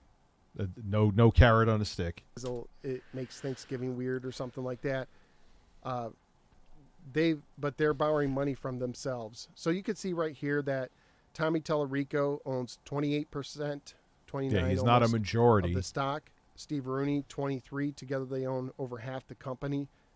I don't know if at one point it was greater and they split it to sell, but he's not a majority holder, Tommy is, but together they are. So let's see. Page 37 I wanted to go to next. How long can this business operate without revenue? Based on our current fundraising strategy, so this is assuming they fundraise the money they need, they estimate the company can operate until July without revenue. It's right there. This is in the fucking filing. How can you spin this? What are you spinning it to? But what happens if they don't? What happens if they don't? Then they're in trouble. Let's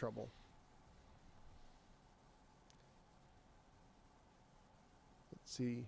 Because they really have no income coming in. They're literally getting these loans and they're not putting out a product yet. So this is just paying for the operations for them to just exist.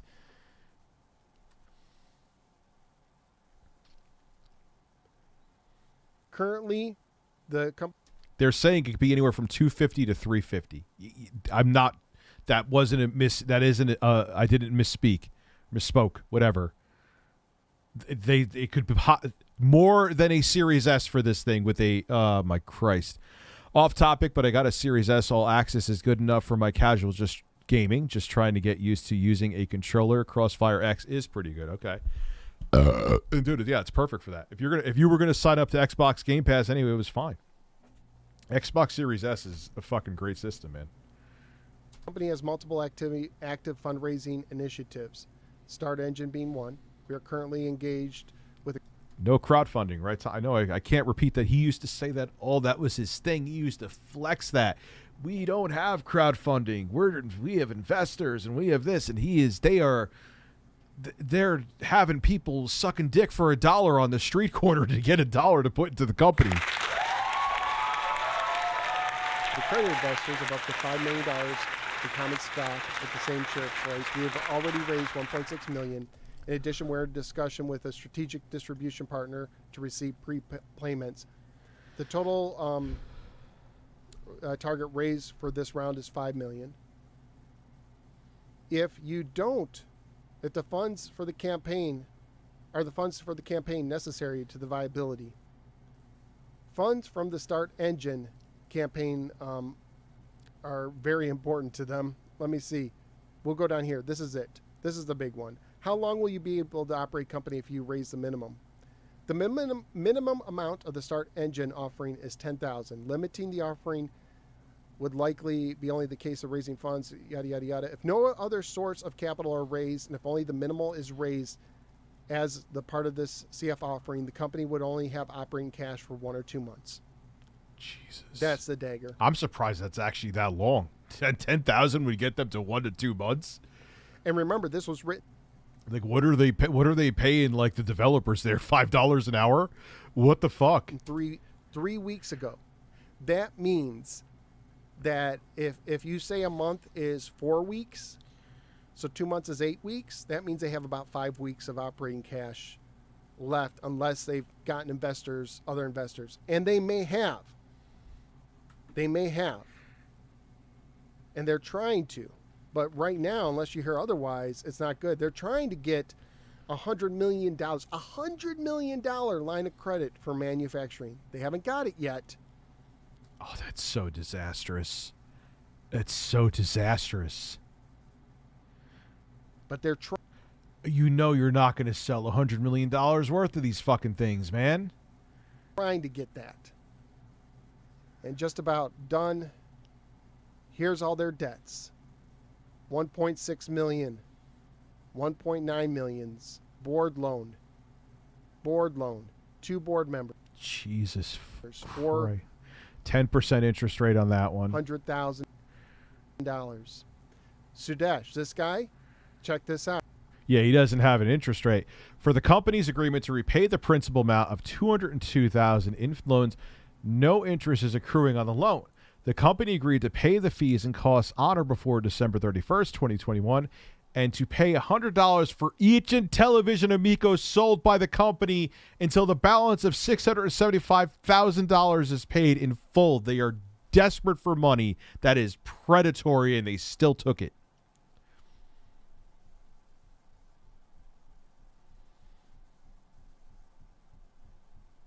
My jaw is hitting the ground. The company agreed to pay the fees and costs on or before December 31st, 2021. And my family is ashamed of me for giving out these facts.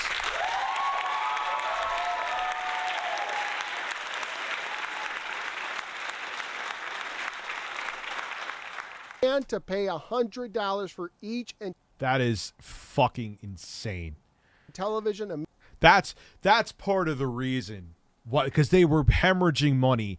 Oh, we did market research. I'm Tommy Tallarico. We did market research, and people want to get fucked in the ass and pay $250 as opposed to $250. Duh. No, they needed to raise the price to pay back all the fucking loans they're taking out because they're bringing literally nothing in almost. I don't think the Evercade the collections on there or wherever they're in television collections are sustaining them. I don't see people clamoring over each other to go get in television collections and download them on their console. Guy sounds like Norm Macdonald. I can't unhear it. The creditor is triple PP loans. That's a lot of PP. It is. And the birds are going to... I don't know. What are we going to do? What do I want to give you here? I almost should just be playing this for the entire stream. There's almost 900 people here. I fucking told you. I don't get it. YouTube's like, hey, Rich, are you tired? Well, we're going to make you stream for... Maybe that's it. I just figured it out. They make more money if I stream longer.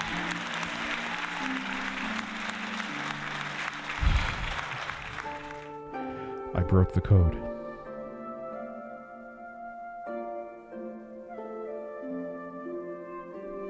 Fuck birds.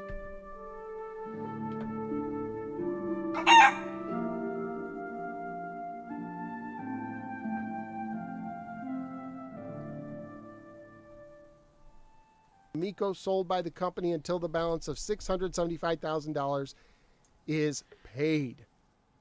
Wow. This guy's like, fuck you. I want my money back and then some. You need a loan this bad? You ain't selling this piece of shit. I want I'm going to rob you. You need the money that bad? Kind of don't blame him. Crazy. That's crazy.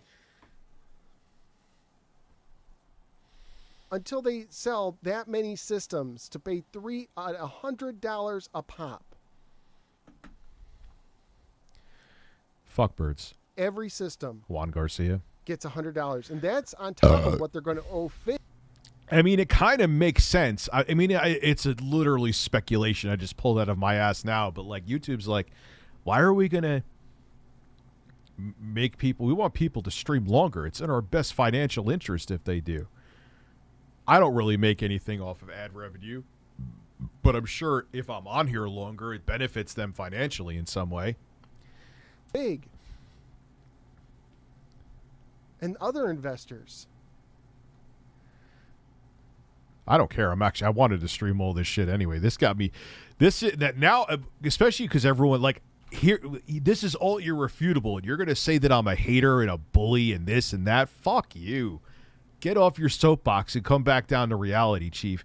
And like I said, you guys, some of you know Jeff. You know damn well if this was any other company that Smash JT wasn't financially invested in, he would be riding its ass all day like a cowboy in assless chaps.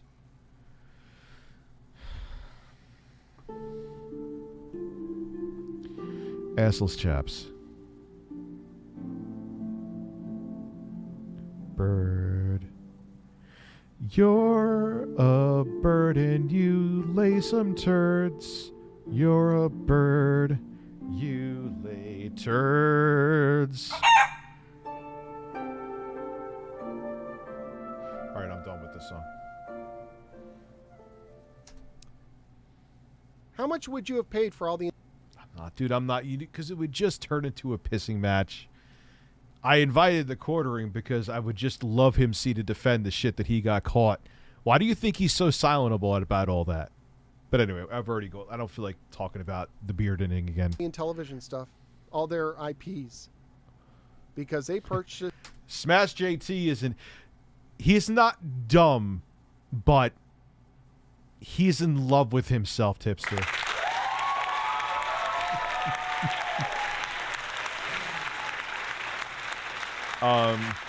Why am I tagged in a post by my friend?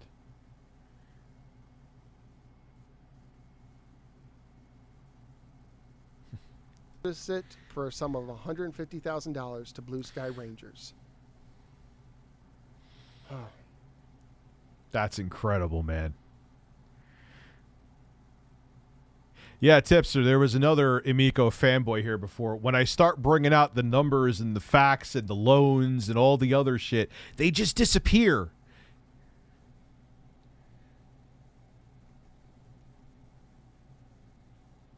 All right, yeah, well, that that sounds pretty stupid. I don't know the exact context of the video tipster, but yeah. And anytime I talk about him, I'm bullying him. Him out of all fucking people, too. Who would, like, bully other content creators to talk about a topic because he was, oh, you're avoiding it. And would make videos saying, why aren't you talking about this? Him, why are you being mean and being a bully to me? Yeah, the Oblivion music works with anything. It's kind of like Guile's theme. And here's the debts. Tommy Tallarico loaned money. Nick Richards loaned money. I mean, all these people are owed money. Steven. Again, too, for everyone who wasn't here before, keep in mind here, there's another key because Tommy's going back out on tour with Video Games Live. You're like optics, logic. You have a fledgling company that you started. If you think that product is not failed and you're about to supposedly launch it, would you go back out on tour and start shaking your ass on stage? The white flag is already raised.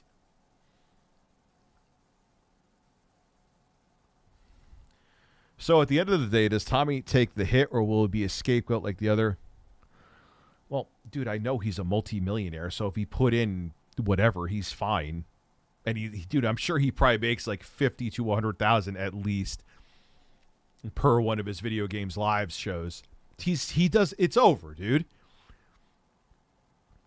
And all the people that were like Seggy Melons is fine. Her name is Seggy Melons and she talks about everything. But like all these, the Amico kid, and again, don't bother anybody. Even leave them all alone. Who gives a fuck? Let them say I'm a terrible person and that, you know, I should have a shrine of Tommy in my bedroom. That's fine.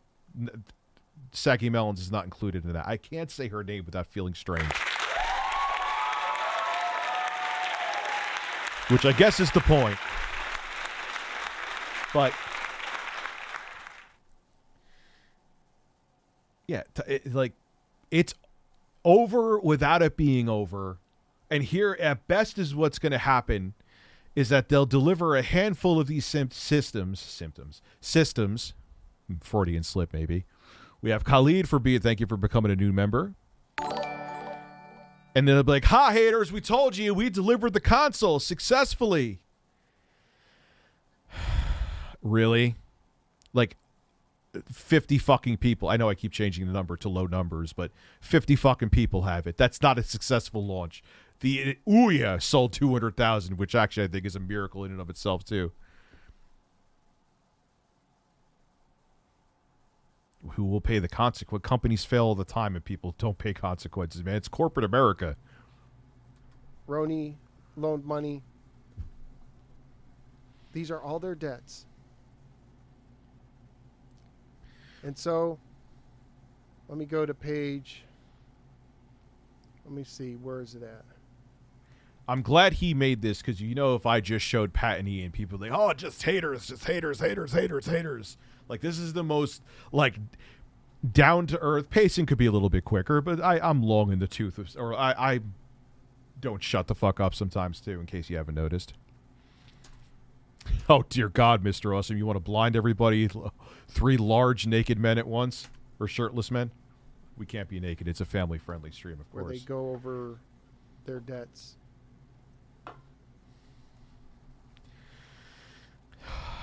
Okay, this is page 55. This is from an audit. Their liabilities. Previous year, $706,000 total. Last year, 2020. That's just 2020. That's not even 2021. 8 million. It ballooned to over $8.7 million in liabilities. $725,000, and they have not been bringing in a lot of money. The last thing I'll show you. This is so sobering to me. Investment cancellations. If you've already invested, you can request cancellation. Investors will have up to 48 hours prior to the end of the offering period to change their minds and cancel their investment. I don't know if this isn't just standard for an SEC. any reason. It could be. Once it ends, they will not be able to cancel it.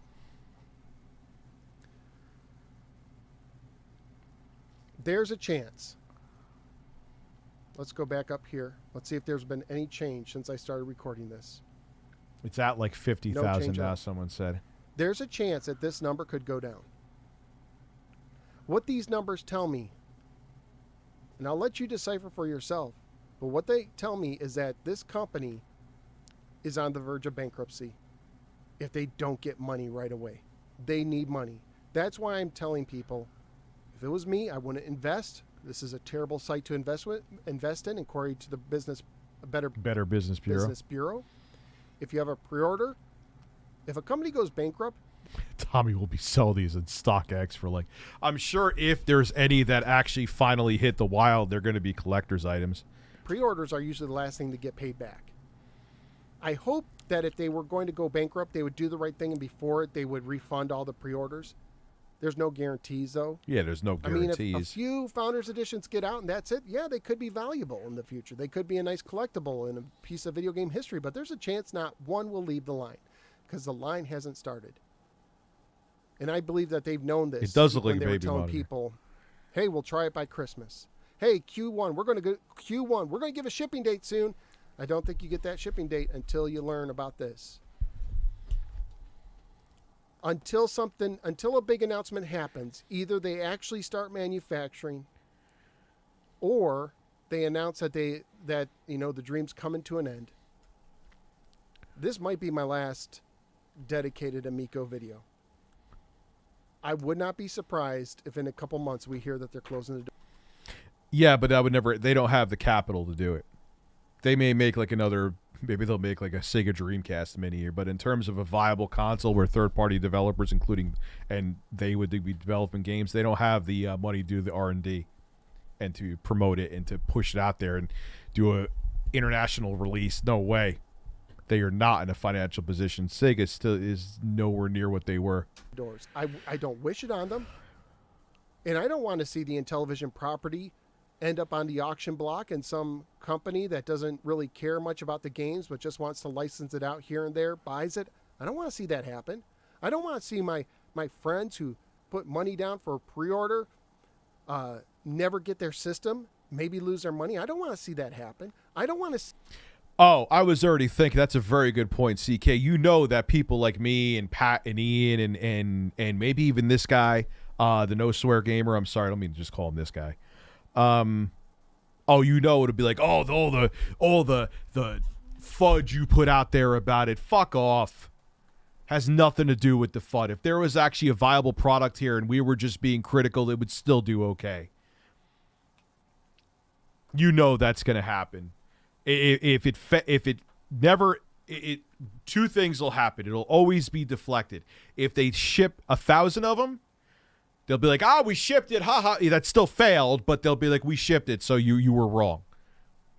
I wasn't, but okay. And I always admit I was dead wrong about the Switch. Holy shit.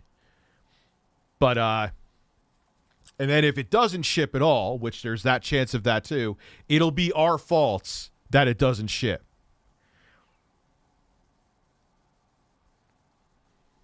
Because we were bullies and cruel and all the other shit they call me. And then if it doesn't ship, then my family will really be ashamed of me.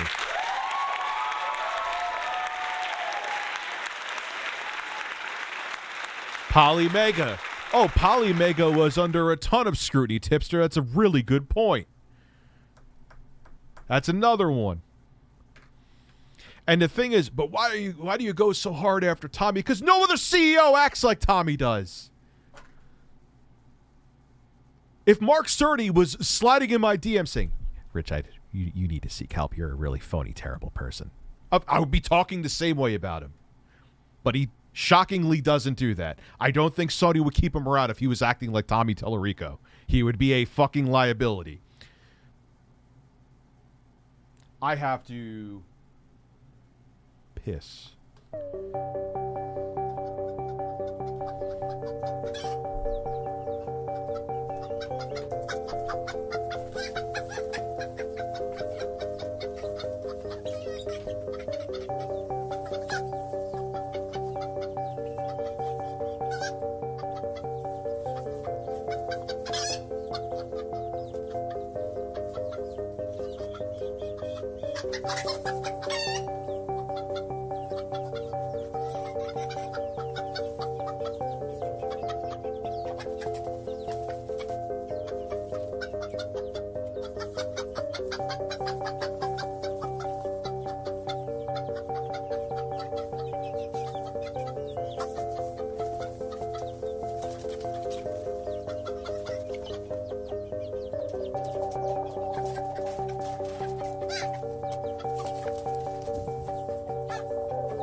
Give me like 1 more minute. I already have pre-made iced coffee I'm going to get. Yes, I'm a man with an ass. This ass had a hole, and that hole needed to be empty.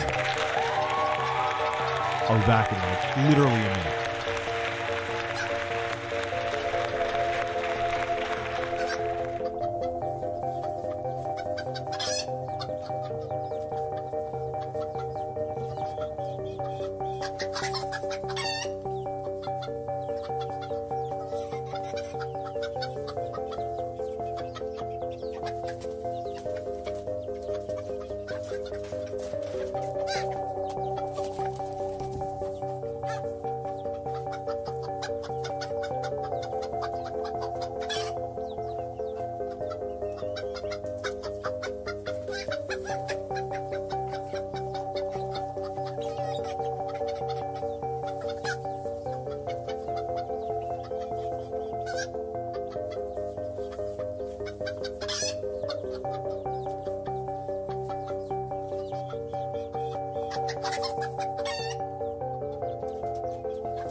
Well, damn, we're still at over 800 people. I'm impressed.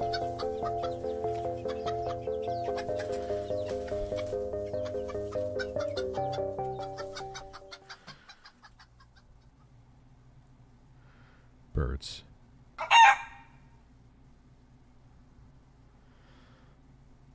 See all the people who invested money into this thing find out that they're not getting any money back. I don't want to see that happen. But I believe that people have a right to know the truth, and the truth is it does. Could you imagine, dude? And that, you know what would make that funnier, Crusher Bad? Is that Tommy was talking? He thought he had this all packaged up, and like, oh, Atari, what do you have? At least they have a console out on the market that you could actually go to a Best Buy and buy. It may be shit, which one of these 25 years I'll eventually review it. You'll see it. But it exists. It's out in the wild. Let me see if I could go order a Intellivision Amico at Best Buy. Oh, wait. Oh, yeah, I can't. Damn. You were flexing so much, Mr. Tallarico. What happened? Doesn't look good. That's just what I think. Let me know what you think in the comments below. I'll see you next. We stayed for the birds.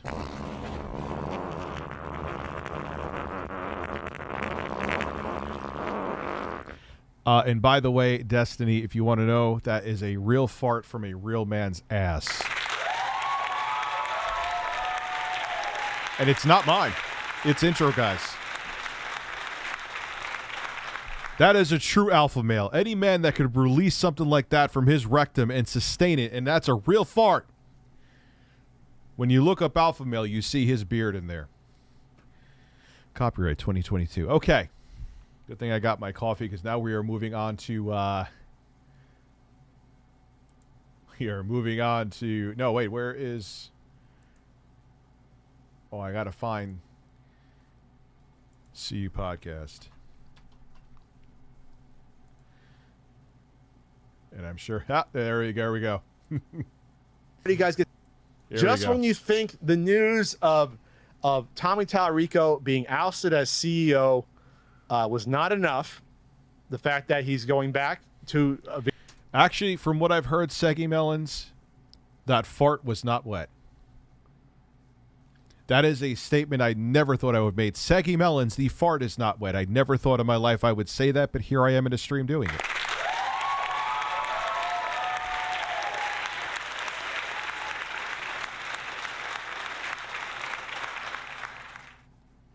Oh, are you talking about Ethan Ralph and stuff like that? Is that like, dude, if you're like that dude who was an MMA fighter who's now in jail for the rest of his life for beating the shit out of his girlfriend. Fucking piece of garbage. He had a shirt on, I do alpha male shit. Yeah, okay, dude. Video Games Live, first date's April 2nd. You can check the Video Game Live's website in Tacoma. He's done cosplaying as CEO. That's pretty much dude, I have to agree with Pat there. That is exactly what he was doing. Do I feel like his intentions were noble? Of course. I do. But he had no fucking... He was in over his head. And he was way too... His ego was way... Once he couldn't handle all of the criticism that he got. He just lost his fucking mind. He thought the red carpet was going to be rolled out for him. Welcome to the actual gaming community, Tommy.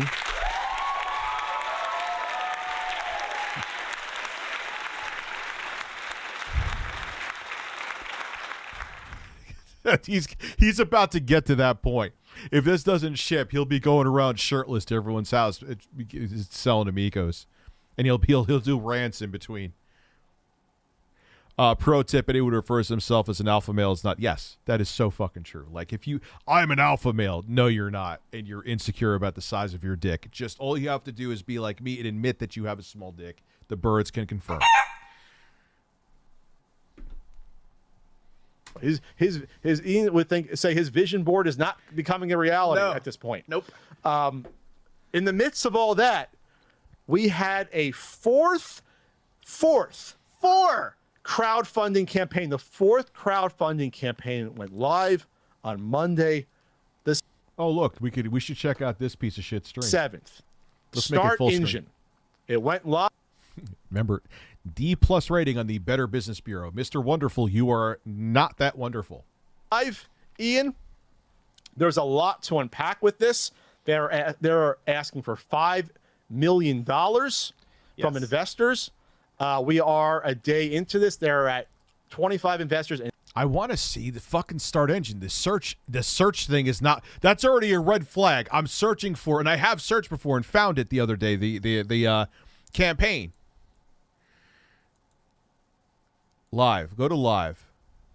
Here it is. Okay, now here it is. Here it is. All right, I was on the wrong thing. They are at 53,327. But like No Swear Gamer, usually the hype is in the beginning, and you get most of your investors in the beginning, especially with these early bird specials where Mr. Wonderful will come rub his bald head on your face. I'm investing right now.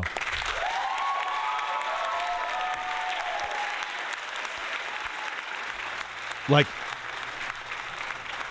their other crowdfunding did well, but people are realizing, man, this is the Titanic.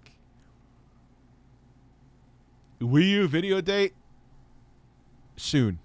But I'm working on it. As a matter of fact, when I stop streaming here, I'm recording more games.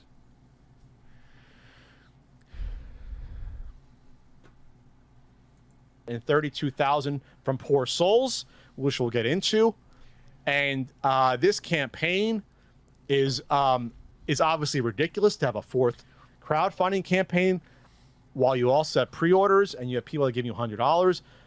But nothing says I should have confidence in this company like a fourth funding campaign. After and with no income coming in, their whole Hail Mary pass, they are just bleeding money that eventually they'll get the console out to market, which will be way overpriced.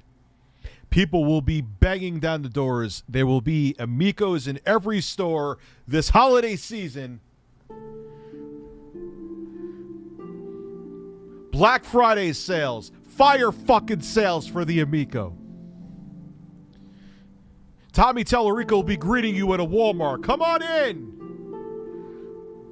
No, he won't. He'll be doing video games live because it's a shit. The Amico's a shit show, but still.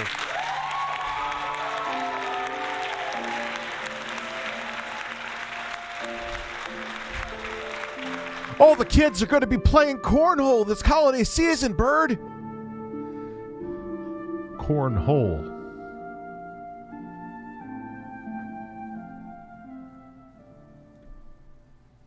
They're changing CEOs officially. Like, all within 24... Well, they changed CEOs, but the discovery all within 24 hours. I don't know how they think that he is going to get $5 million more after literally wasting $17 million with nothing but delays in mobile ports to show for. Yeah. They're out of their minds. This is now, I'm telling you, it is Tommy's ego that is just... We got 10 consoles out. Let's go stay at 50 because I keep bringing that. We got 50 consoles out. I ran a successful company. I actually delivered a console. Have you delivered a console, Rich? Well, he got me there. Good point. This happened. There's a ridiculous but better family-friendly trailer. They hired a bunch of family actors and actors in the fall. This is probably the response to the call for actors in the summer. There's no more cell phones being used. There's no more stock photos with Photoshop stock photos being used. So that's an improvement. It's a slick looking thing. But then you actually... These are the kind of ads they should have had from the beginning. They had one good ad where it was, I think maybe it was at the Crayola event, and it was well-paced and well done, and it seemed realistic. Yeah, it's too little too late now. Exactly, CK. This is the kind of ad they should have had back in, like, 2019. Read the campaign, and you go back to square one about why this system and the leadership behind it is so lost and out of touch with the modern gaming culture and sensibilities along the way. Recycle points, more than 3 billion casual video game players. Yes, it's larger than the movie and music industry combined. Yes, because smartphones are extremely cheap. He said, yeah, I forgot that he said this. I agree with him though. Smart, you could get a $20 Android phone, and then that is Google Play certified. And congratulations, you're now a gamer, Bob.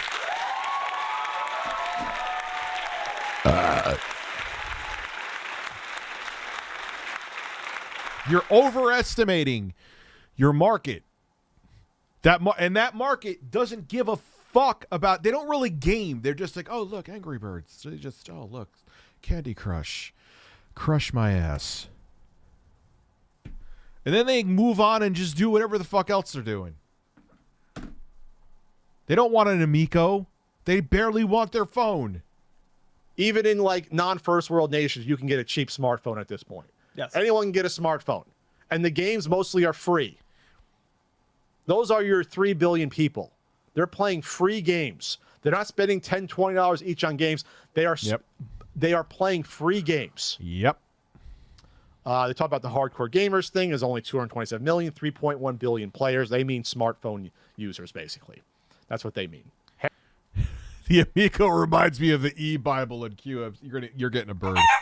Dude, it's so true. This I could picture maybe they'll have like a bunch of dead stock because maybe they'll get out like one thing of manufacturing and they'll have like a fire sale on it and we'll have Captain. Let me tell you about the Amico. My head is square and I have way too much gel in my hair. Oh, what? Half the world has smartphones. Then they talk about how video games are expensive and complicated. They're isolating. That's also in. Did you see the trailer? Yeah, it's like as 2006 of a trailer. It's good, but it's still like, dude, your talking points are so fucking weak. I don't think we have to watch the trailer because it's all doom and gloom. It shows someone. I did. Yeah, I watched. It shows someone in a dark room. Yeah, we watched it yesterday. It's absolute mid-2000s bullshit scare tactics. Yes, the whole thing's a scare tactic here. There's violence in video games and could be predators out there trying to get you. And you know that's true to an extent.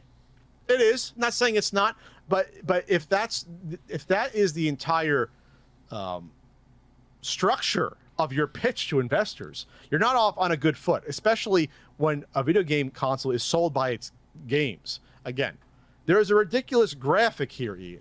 Complicated versus simple. Our pal Eric Retail Archaeology tweeted about this. On the left side, you have retro gaming consoles. Yeah. His point is dead on right here. What did you call me, Pat? You called me a piece of garbage. That's fine. You could think I'm a piece of garbage. I also think that you're an entitled dick because you thought I should have given you a heads up when fair use and free speech is a thing about criticizing your take on Diablo Immortal. Cry more about it, but you're right. It's not. If anything, I would argue that using an NES, if the the actual cartridge slot works right, you don't have to give oral to the actual fucking cartridge, is easier. Oh, let me wave my NFT over the console. Oh, let me oh, my controller lost sync. Fuck. Maybe they're not going to lose sync, but I heard there is connection issues with those controllers at the last time I heard. Maybe they work flawlessly right now. Maybe Tommy Tallarico was farting those controllers out of his ass, and they were super precise in cornhole.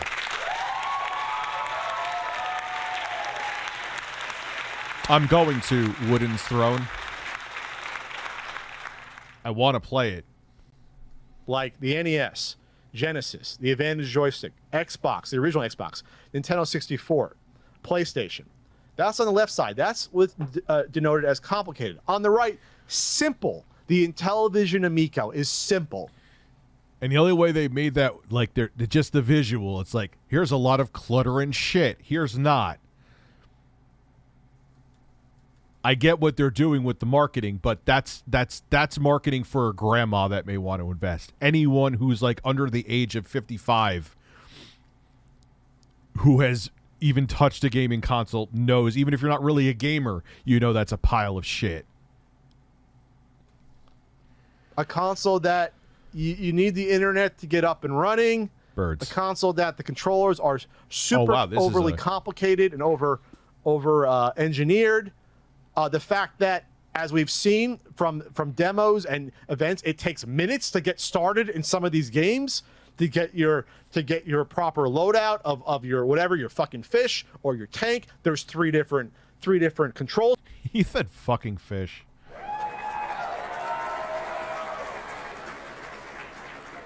Yeah, they're going to come out with the Amico Pro. They're working on the Amico. The company may go under, but they're working on the Amico Pro.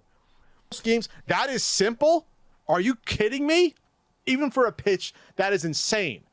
A cartridge-based system, you hit the power button, Ian, you press start, you start playing. Yeah, you can't really get more simple than like a NES, Sega Genesis, or Super Nintendo. That's it. You're trying to tell me the N64... If you get your dick caught in the cartridge slot, you either meant to get your dick caught in it or you're a fucking idiot. 4 is complicated, or the Sega Genesis.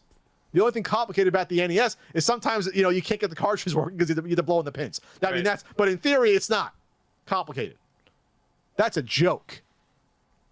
There's the dark side, talking about gun violence, physical violence. Parental controls exist. A lot of times when you initially set up a console, they ask if you want to set up parental controls. You could curate all of the content your children see. I do. 99% of the time, my kids just want to play fucking Goat Simulator. They're obsessed with Goat Simulator. I have no idea. All of my children. My daughter, too. They love Goat Simulator. I have no idea why. Right there. A unified video game entertainment platform that all family members can enjoy. Note, the Amico console is in pre-production and not available yet on the general market. Because you know why I am... Now I'm obsessed with it because I've never seen anything like this. It's not that I have a hate boner for the Amico. Why would I have a hate boner? I literally have a financial... I guess in a weird way, I've invested in it. But I can't see what I see and go by the overwhelming amount of information and be like, nah, man, it's going to be fine. There's nothing here that insinuates that. Nothing. There is overwhelming evidence that it is not going to be okay. On paper, documented. How can I spin it any other way? Why would I spin it any other way?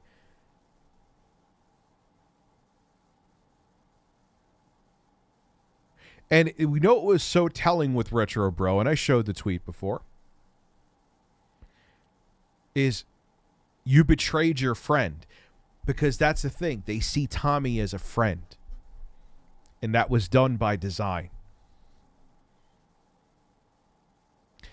There are many people that are going to die on the Amico Hill, and Tommy will, I'm sure you, will be laughing at you as you will lay dead on that hill. This is, whether it's YouTube or the gaming industry, this is a business. And you were a useful idiot. That is not a derogatory saying. That is an actual saying. Take it from someone who has been a useful idiot before in the past. And I'll end the stream with that story after this is done. Some of you heard it in the beginning. There you go. So something that I'd like to bring up about this this fundraising campaign is that even if it succeeds in its most wide... But you're not going to be on the hill, Seggy Melons. You're not on that hill. The Amico goes under. You could move on to whatever content you want to. You weren't just, as much anyway, an echo chamber for Tommy. So you'll be fine. Wildest way. If it hits the 5 million. It hits the 5 million. And this is fine print stuff that everyone should be reading. There is no guarantee that it's going to be enough to save the company. If you start reading this, what is this? This offering memo form? Is this an SEC document? It's an Edgar Form C. Yeah, it's something you have to give to the SEC before you do these investment offerings. They have to be honest on these. If they're not honest on these, it's fraudulent, and they can face civil and/or criminal charges potentially. So they talk a little bit about, what they can raise. The minimum here is 10K. That's the minimum they could take from it, and the maximum is 5 million. Do you remember what it says if they raise only the minimum? I'm about to read that. Okay. That's what I'm talking about right here. Okay. The minimum amount for the Start Engine CE offering is 10K. Limiting, the important part. If no other sources of capital are raised, and if only the minimum is raised, 10K. So let's just say no money is raised, because that's basically what we Hell, I'll say 200,000 even. Yeah. They would the Like, let me pause. And let me. If you were the Intellivision Melons, you would be in a world of trouble, Saggy. That would actually be a pretty funny name, though. offering the company would only have operating cash for 1 to 2 months. Elsewhere in here, they talk about the importance of these funds, not being the funds themselves, but also the acquisition of these funds would. I give it 100% chance that it will either come out or not come out. That is a Michael Pachter tier prediction. That was excellent.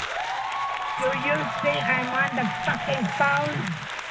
Also let them perhaps take out a loan in another area, acquire funds from someone else. So if you raise your maximum funding goal, the maximum funding amount Intellimelons. That's, oh my God. For Start Engine CF is $5 million. That's actually pretty funny. With the maximum raised through Start Engine, it is expected that the company would raise an additional $5 million. So for a total of 10. Okay. Of which 1.6 million has already been raised. In this case, the funds raised would fund the company for approximately 7 to 9 months. So they would need the $5 million here to keep them afloat for the next months, to raise $5 million more to keep them afloat until closer towards the end of the year. They are chasing money recklessly, and they're telling you right here that even with that money, they don't know that they've got anything here. 7 to 9 months is not long. They have no income coming in from anywhere else right now. There's no launch. They have not sold anything. I encourage you all to go and click on See More. You click on a few things. You can find this. It has their balance sheet of how much assets they have, money, how much debt they have. Here's a quick rundown. 16 million is what they said they raised. They currently say they have 500K on hand, and they are 7 million in debt. Yes, long-term liabilities, which is debt, 7.2 million. That is insane. And they don't even have any product to put out on the shelves yet. Right there. Yeah. That's not good. No. That's not good, Ian. I was looking over this last night, man. There's also, if you go on the Reddit, there's someone that did like the too long didn't read version of it. I'll bring that up to help us as well for the larger points. Here's what it comes down to. They have and I'll bring up squandered money not putting out a product the last now year and a half, to the point of paying all these salaries. And we'll get into salaries, as that's on here too. And also having to pay back interest on loans taken out, that they've been sort of chugging along, burning through money, because this is obviously pre-revenue, and the only revenue that can possibly have come in was the physical products, but that was a drop in the bucket.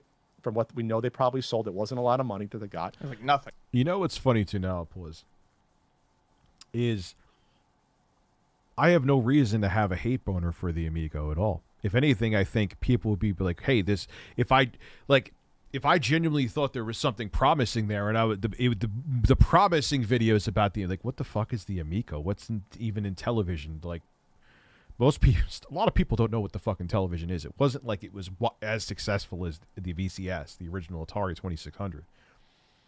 That would actually make for videos that people may want to watch.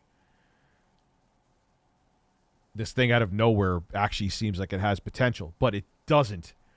So the negative Nelly videos, I mean, this is maybe it's slightly above average in viewership, but this is a fairly average viewed stream for me. It's not like people are clamoring here for this. Being positive about it would get more viewership, because what the fuck is kind of like what happened with the Playdate. What the fuck is a Playdate? Then people were interested in it. Then it started garnering interest. Being negative about it, it's like, oh, what the fuck? Oh, it's a piece of shit, and I don't even care about it. So why the hell am I even going to watch anything on it? So I have I don't have any, minus the fact that it's a frustrating thing to me. I have no hat in what is the hat in this race? Hat in this whatever? Hat in my ass. And whatever, I guess, the Evercade license for the re-release cards was, that's all the Intellivision money they can be making. They're not making on t-shirts on their sites or sweatshirts. We know that. So the fact that they blew their original launch date in fall of 2020 compounded the issues. We knew it was never going to launch in 2020. We know this. Yeah. We knew that when they took pre-orders now in early or 2020, they did not have a console ready to go. It was all smoke and mirrors at that point. Hell, we're still waiting for something to officially be produced.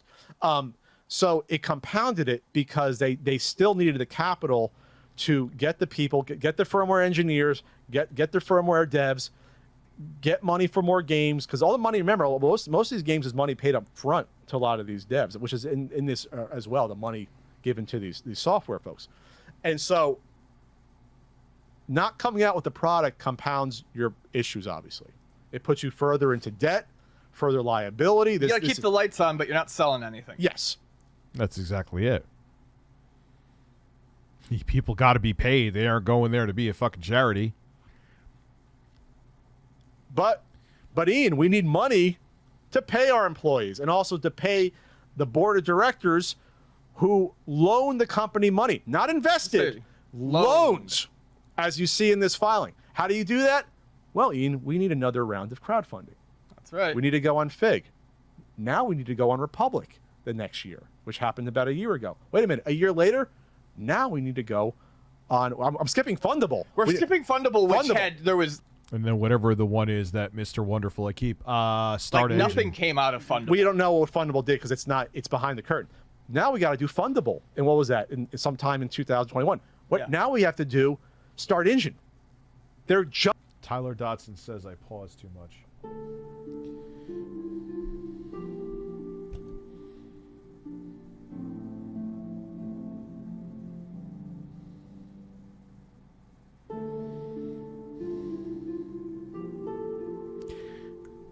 What was that? Yeah, I thought this. Yeah, fuck Tyler Dotson. I know.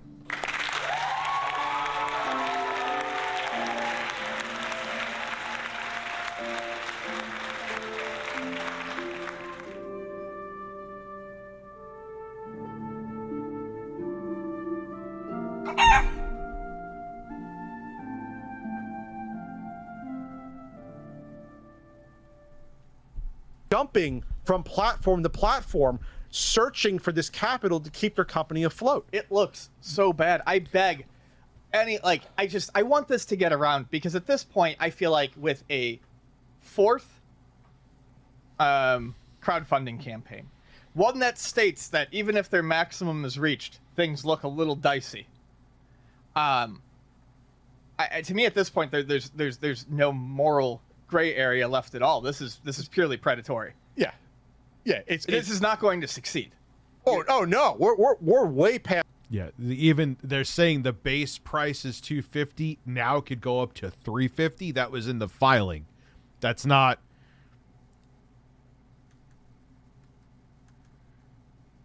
$350 is fucking bonkers. For $250 is insane for this thing. $350 is just madness.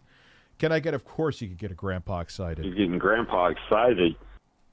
That's the point of the console being successful. This is never going to be a success. This is, are we going to see anything before it folds? Are we going to see a product launch at all? Like I'm like wavering back and forth. Is that do they want to get?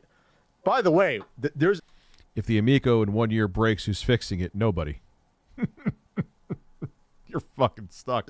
One of the many things Tommy lied about, having a huge angel investor backing this. There's no big investor. Maybe this is all lie loans about that. On this. It looks like for the most part. How far back does this go?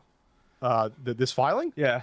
The filing, I think, it's the entire history of the company. I'm just wondering when he incorporated. The incorporation was in 2018 after he bought it. Like that's when the new company started. Okay. The timeline is like around the summer of 2018. He buys out Intellivision Entertainment, new LLC. He announces it, the new console to come out in 2 years later, that fall at PRG 2018.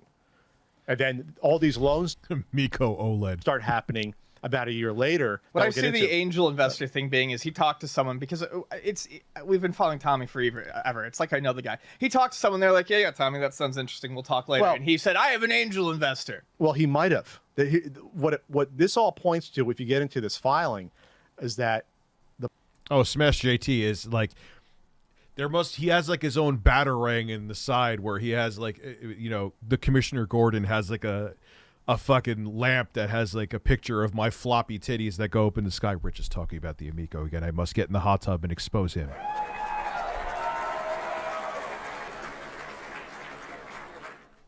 he's like doing a backflip from the kitchen table when they're eating dinner to jump in the hot tub to cry. The board of directors started loaning Intellivision money late 2019. Right. A year in. Not before that. From what it sounded like happened before that, and from my sources, there was potentially some big, either venture capitalists or some money involved.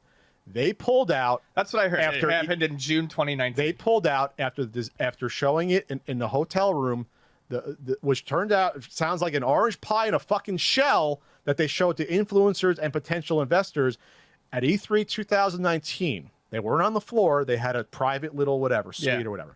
They showed it off. I think the investor or investors got cold feet and like, what the fuck is this? Yeah. Probably, because that was an embarrassment. I saw that whole thing. That wasn't a hearsay I got. That was an embarrassment. And they pulled out. At that point, it was panic mode. Because remember, up to that point, you didn't need to put it in pre-order money before you can play it. Remember that, right? This wasn't going to be Kickstarter. No, that's when you started to see. That's really when you started to see. Well, you started to see the funding campaigns, but that's when you stopped seeing any progress on pretty much every game. Sure. That was the last time we saw anything on, say, Cloudy Mountain or Night Trap, and that's when you started Night Stalker, and that's when you started seeing the clamoring for money and the excuses. Yes, and then we got attacked more and more that fall, early 2020 as well. It kind of like lines up with the desperation. Yeah, it does look like a foot spa. That's a very good point. I wonder if they'll do like what Atari did with the shell of the Jaguar, where you saw it in like dentist office and they had like all like the dental tools on it. Literally, that was a thing. They repurposed the shells and they use them to like put in dentist offices to like have like their tools and stuff up there. We'll see. You go to your dentist to get a cleaning, you're to see an Amico shell up there. Of the company, things start to come into play, but there's a lot of information on here. There's claims on here that they'll launch within 6 months. This is Gate Ruse posted a too long didn't read on one of the Intellivision_Amico Reddit here about here. Confirms all games will be NFTs. We don't know how. We still don't know. Only 15 games at launch, including the 6 pack-ins, which is interesting because when you deep dive more into that, it clearly states that 14 of the games were funded by that Bavarian tax grant German money. This console would not, again, exist or have an ecosystem without German taxpayers. Oh, yeah, there'd be zero. There'd be nothing to show. Han set up a European LLC Intellivision, separate than Intellivision Entertainment, just for the intent of getting that cash to get those games made, to have some games for the console. Yep. That's clear as day. We're talking stuff like the Cornhole and the Astro Smash. That goddamn Cornhole. And the fucking Pong games we've seen, and the pool game. Yeah, Pong wasn't. Pong wasn't? Pong was choice provisions. We've been over this. The shitty Pong. Oh, Pong. I'm sorry, not Breakout. Yeah. The shitty Pong, Ian. Yeah. Skiing. I said Astro Smash. Most of the pack-ins. Shark. Those would not exist if it wasn't for Germany.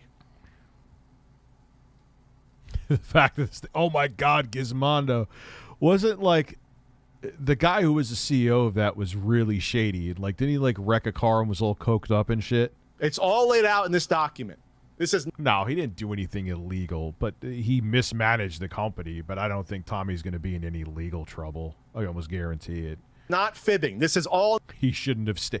They should have pulled. He was not a majority shareholder. They should have pulled him from the position of CEO long time ago, because his optics with his bickering and wanting to be a debate bro and all this stuff looked awful. Oh, Rich, you say stupid shit on Twitter all the time. Yes, but I am a YouTube commentator, not a CEO. If I was in Tommy's position, I would shut the fuck up, because everything as a commentator is used against you. As a CEO, people will sniff your farts and write a fucking essay about them.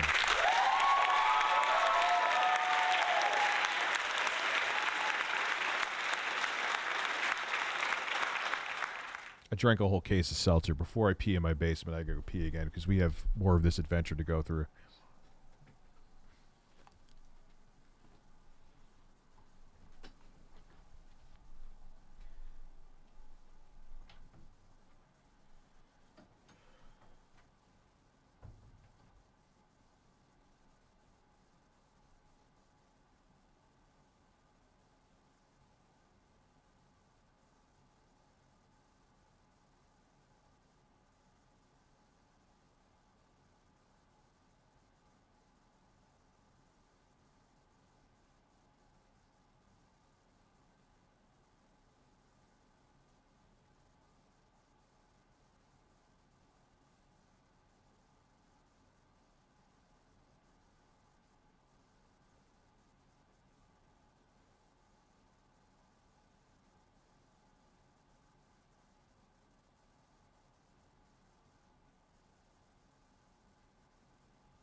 The Gizmondo. That thing was shit.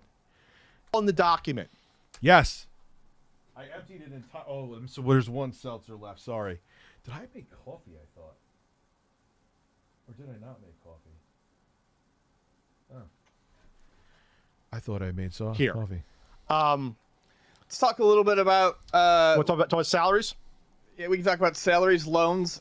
We can talk. I also want to talk about that. They state that 33% of this 5 million would be used.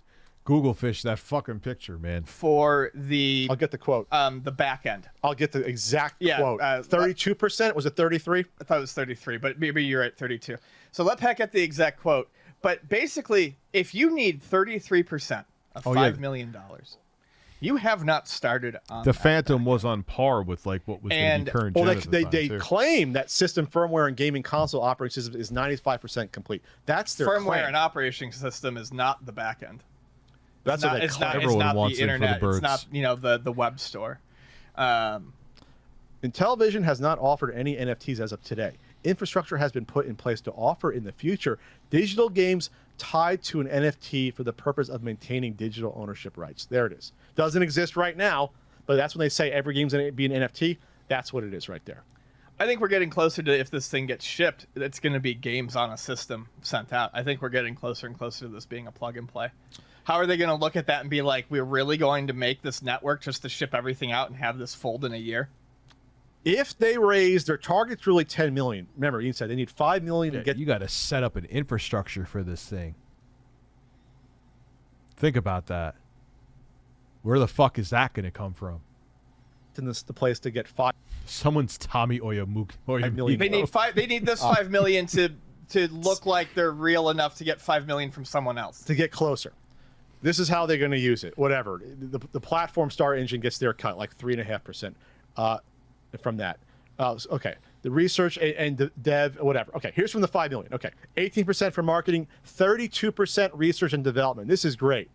Continued technology investment will be required in back-end cloud systems, as well as further optimization of the firmware and gaming operating system. Game development is a separate category. They need, what's Pat math? 30% of $5 million. They need $1.7 million, Ian. For something that's 95% done, they say. For their back-end servers and cloud system. And their firmware of their console still. It's amazing how Retro Bro didn't cover any of this. This is coming from the filings, too. This was all like, this big part that's very damning and shows how much financial that. Oh, my audience doesn't need that.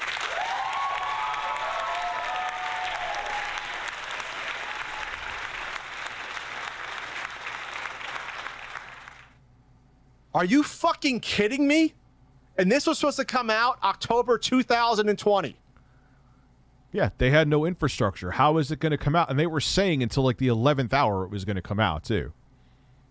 At best, it was like a couple months before. Oh, yeah, it's not coming out. This is insane. And people are calling us liars. This is where I get when people are like, oh. Yeah, I'm going to say this part I remember. I'm going to say the same thing as Pat. It's not that we're just sounding the alarm bells. I would do this if Sony did this. I would do this if Nintendo did this. If Microsoft, insert whatever company, major corporation or independent company here, I would be sounding the same alarm bells. And when you sound them and then people are just disavow you as a hater, it's frustrating, to be quite frank with you. That's where we continue talking about it. It's not that it brings me in any fucking viewership. Go look at my Intellivision Amico videos. Oh, well, why do you guys get so worked up? We've been right about all they've been all of this. hosing you. And calling us liars when we were right about all of this. Literally everything. I mean, I'll give you credit if we were wrong about something. I will say it. I will say it. We guys got the price wrong in the first time you talked about it. Yeah, we got the price wrong because now it's going to be over $300. It's over $200, $300. Now it's $250. $250 to $350. To $350. I can't believe we're. God, that didn't even really sink in for me. That like they're already talking about another price upgrade, and like the main thing that Tommy got so angry with us for initially was misquoting the price. We gave the price the benefit of the doubt. It's more than what we erroneously said earlier. I mean, Tommy initially said, too, that he was going to work out some kind of affiliate program with me if I liked the system. It would be in my, like, I mean, that's not a sponsorship, but it was, like, I just can't do it. It just looks like shit. Who would I be if I just put that all aside to shill something?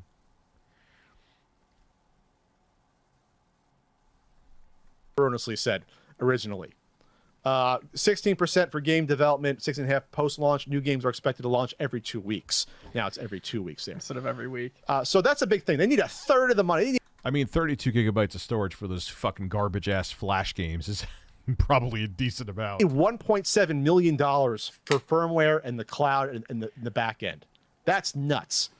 Their auditor has a going concern with substantial doubts they will succeed as a business and will be unable to continue beyond this year without additional financing. This is a great one right here. I remember ARC. ARC was going to be the manufacturing partner. They have $1.5 million tied up in a dispute with ARC. $1.35 million. Yeah, we heard that from the No Swear Gamer before. With ARC. It's only got 16 gigs?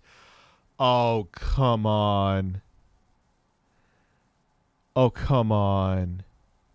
I mean, again, these games are probably like, what, like maybe a gig on the chonky side? They have a contract dispute. But again, they want $350 for this thing. You could get a Switch OLED. You could get, for $50 more, you could get a PS5 digital edition if it's not being scalped. Why? What it looks like, if you look into the balance sheets, it sounds like they hired ARC to do the manufacturing. ARC then probably went out and got the components and spent money. And then Intellivision reneged on the deal and said, no, we don't want to work with you guys anymore. And ARC's like, fuck you. We're keeping the $1.35 million because we bought the parts. Yeah, or set up the lines was what I had read, was that they had pretty much set up the lines and were ready for manufacturing. Basically, yeah, and whether it's parts or just the loss of the ability to do something else, they took a hit. I think if you look into it, they list 1.35 as part of their assets. Okay. So like if that means that, well, we got these parts laid out, with someone that we blew 1.35 million in dispute, but we can take ownership of it. This is why you need a real CEO running a company. So this stuff doesn't happen. Right. They just blew almost $1.5 million right there. Not of that is insane. Their own money, which we'll get into, by the way. We'll get into how that's all structured. This person says Tommy lied when he said there was tens of millions of dollars from outside investors. There's none. There's not tens of millions of dollars. No one ever at any point was like, "This looks great." Tommy really fucking blew himself on message boards all over about how many private people with big money wanted to be part of this. While Tommy is the largest shareholder, he does not own a majority. He owns 28.8%. Board kicks your ass off if you're not a single majority, or over 50.1%. Board can kick. Wonder why they took so long. I always think of that too. What took them so long to get to the point where it was like finally like, all right, we need someone who isn't having Twitter spats every day, who isn't going in message boards or isn't going on live streams and calling what may be potential customers gaming racists. Like, when did it sink in that Tommy was detrimental to the company? Because it sure took a long fucking time.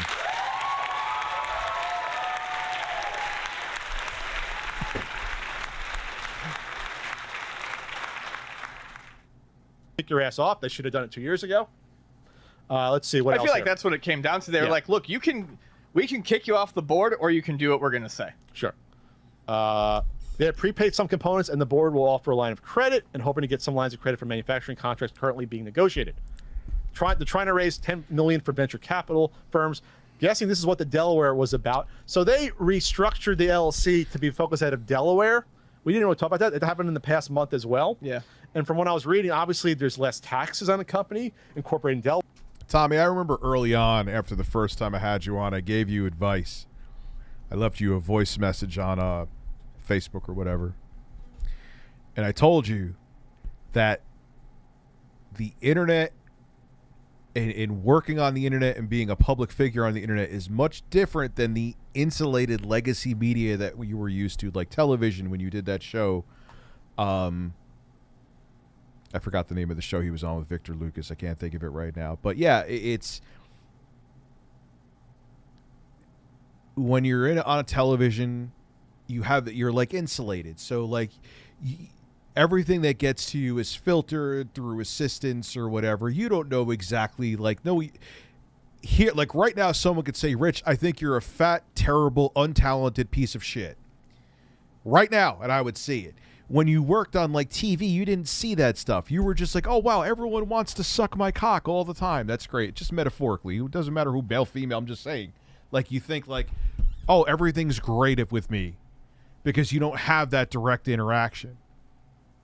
And I told you, you're going to always get people saying nasty. It's just how it works. Whether you work for Sony, Microsoft, television, Nintendo.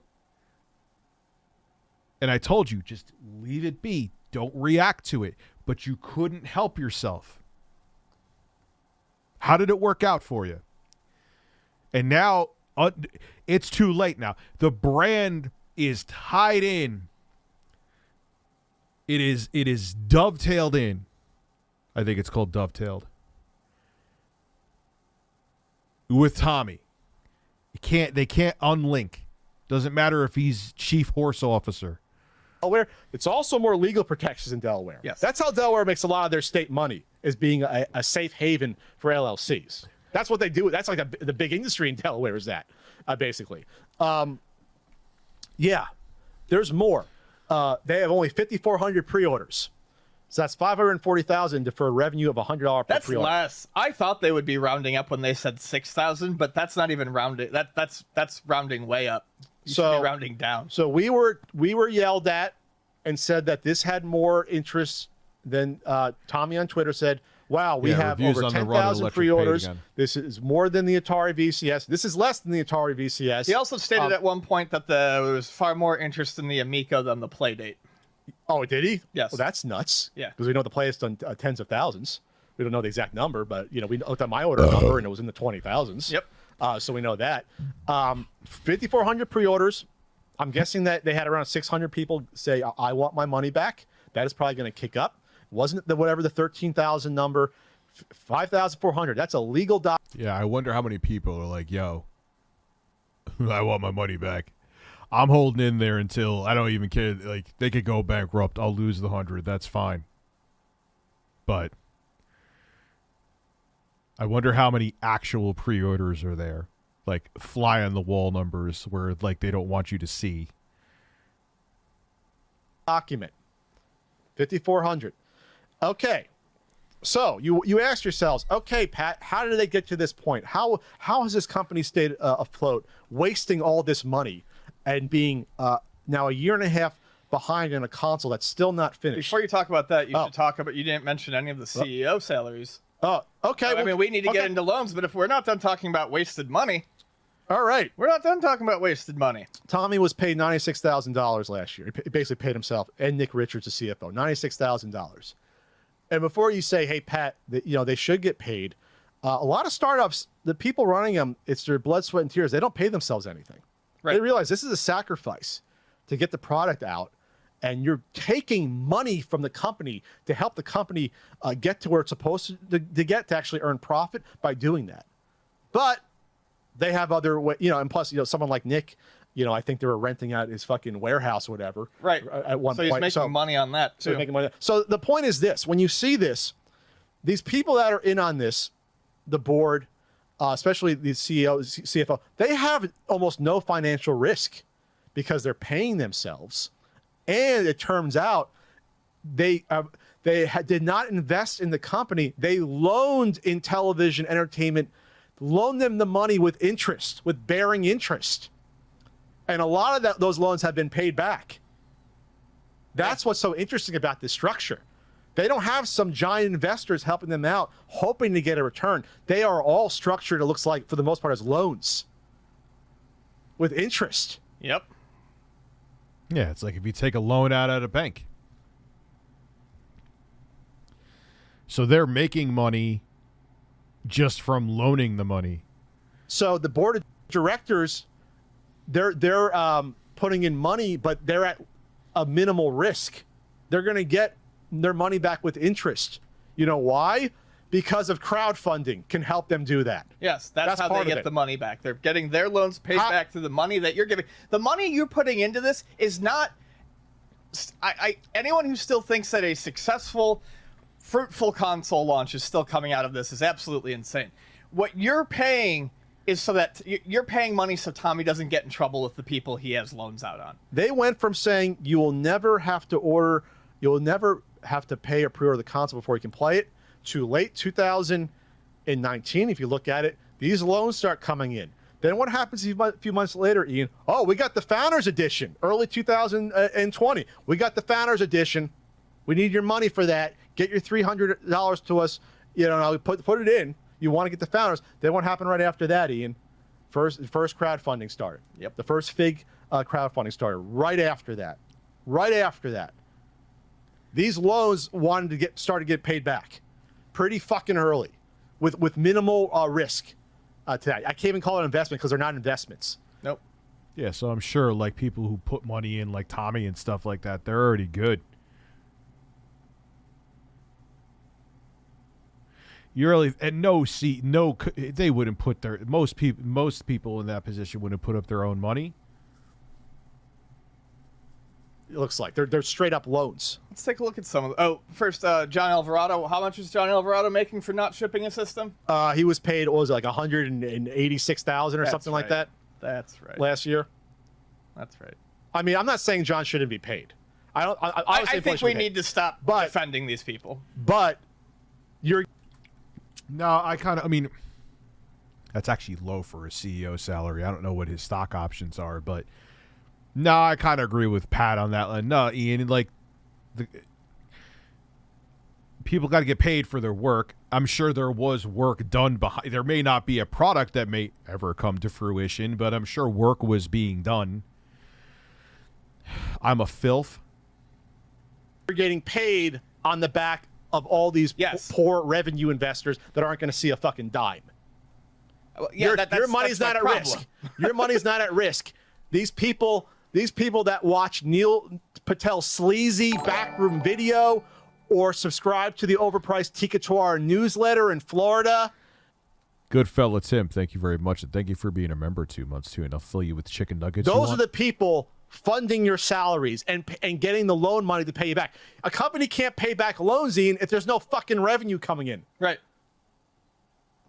So crowdfunding is it's fucking scammy. It's so gross. Let's look at some of these. It was 174,000 in 2020 to John. He took a slight pay cut, Ian, last year. Only 156,000 last year. How magnanimous of him. You want to talk about the loans? Yeah, loans. I love the loans, Ian. So various board members. Loan program 1. There's 2 loan programs. What page is that, Ian? I'm going to put that up. It is 40 of 76. 40. Okay.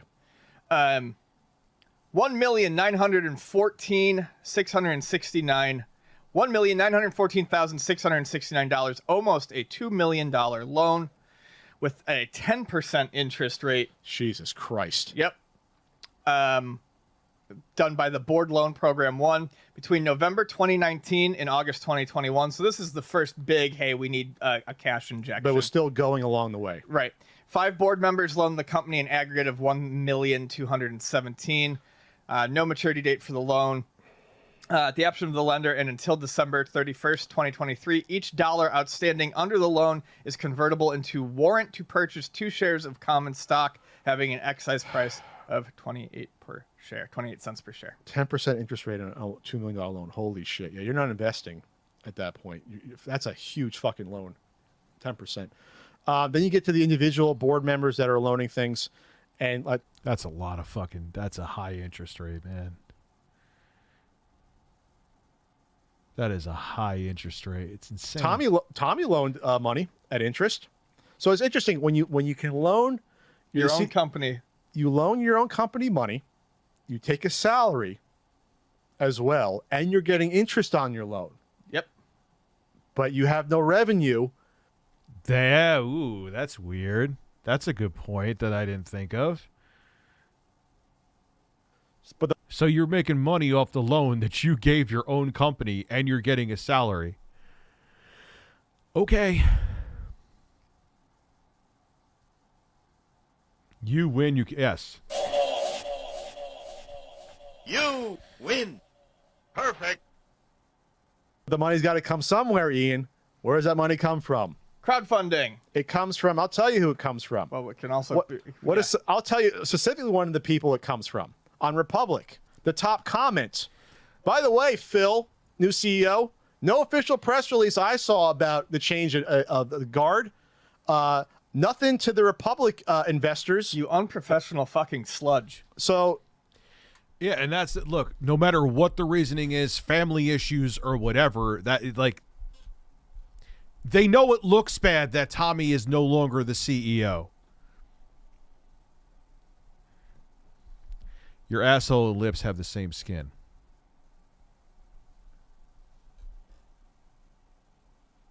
I don't know. I just wanted to hit a button. I feel bad. I actually feel bad for these investors. Good old Holly here invested $1,000, Ian. The top comment after the January 10th update.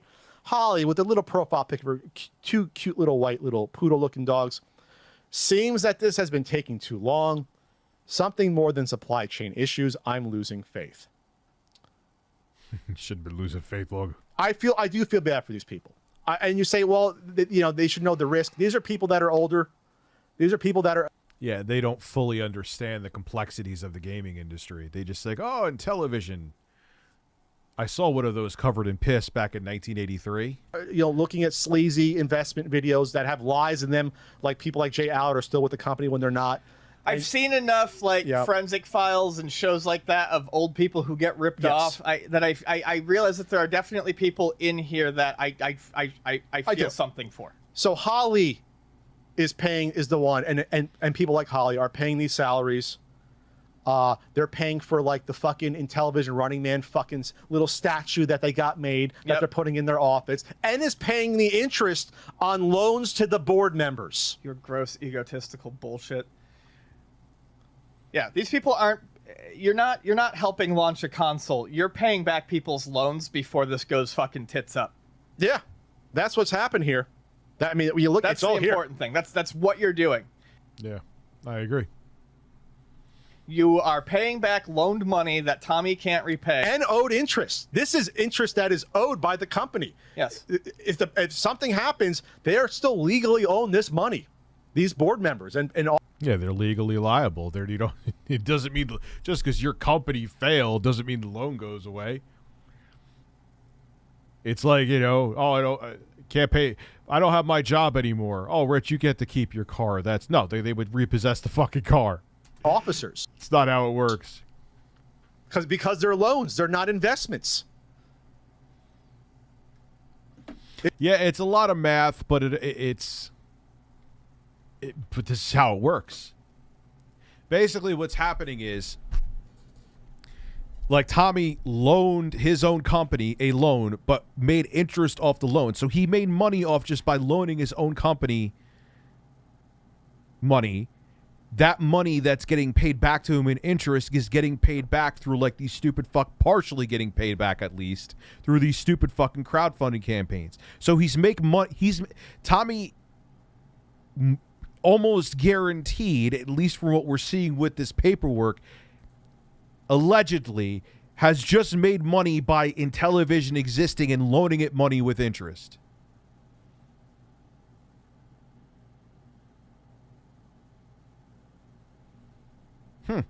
I'm not 100% sure of that, but it seems like it. They're cash loans to the CFO, Nick Richards, to the CEO or former CEO Tommy, to David Perry, who's on the board. He put in cash. Again, this all started happening late 2019. It looks like a lot of it. I want to point out some of these terms too. Oh, go before for it. we get too far. I'm not going to mention this person's name. Well, if they're on the document, I'll mention okay, them. sure. I mean, it's public. This is a big one. Sudesh Agarwal, manufacturing loan. $810,000 loaned. 0.8 of a million. This one is particularly insane. Like, please listen to what I'm saying here. Yeah, it's complex, but listen. In August 2021, Sudesh loaned the company $675,000 in exchange for the company's agreement to repay the principal amount plus $202,500 in loan fees and costs. No interest. That's been paid. No interest is well, welcome to the internet. accruing on the loan. Company agreed to pay the fees and or the costs on or before December 31st. So they paid the 202. 2021, which they did. Get ready for this, though. Get ready for this shit. Strap in. Oh, yeah. This is what we talked about before. And to pay $100 for each Intellivision Amico sold by the company until the balance of $675,000 is paid in full. As of December 31st, 2021, there is still $675,000 outstanding under the loan. That the $202,000 in the fees. Of the fees. So they paid $140,000 of the fees, and the outstanding balance of the loan was $675,000. Right. Because they haven't sold any Amicos yet. So they've paid some of the fees, but they still have the outstanding low balance of $675,000. This is the point here, though. How many systems is that at $100? 6,750 consoles they need to sell in order to pay back. That's more than what they have pre-ordered. The 1,300 more than the pre-order. They completely destroyed their profits on their first run of systems. Because they were... And they're not in a position that they could do that. Sony could take an L on each console sold. They can't. I mean, destroyed. Sudesh, 100 right off the top. I want to know what happened in August 2021 that was so desperate that they would sell basically any chance of success of getting a profit from the consoles. If there's one thing to point at here, this is Tommy selling his soul for this company, and it's not going to work. The company's done as of this loan. It's fucking done. Because if you can't start building real revenue from actually selling your product, you don't have anything. You don't have a company anymore. So Sudesh probably read the writing on the wall and is like, okay. This is very specific to me. $100. Yes. What was the pre-order amount? $100 deposit. And what do they have pre-orders for? About 5,400 systems. And they don't want you to cancel their pre-order. Why? Because this guy needs his fucking money. $100.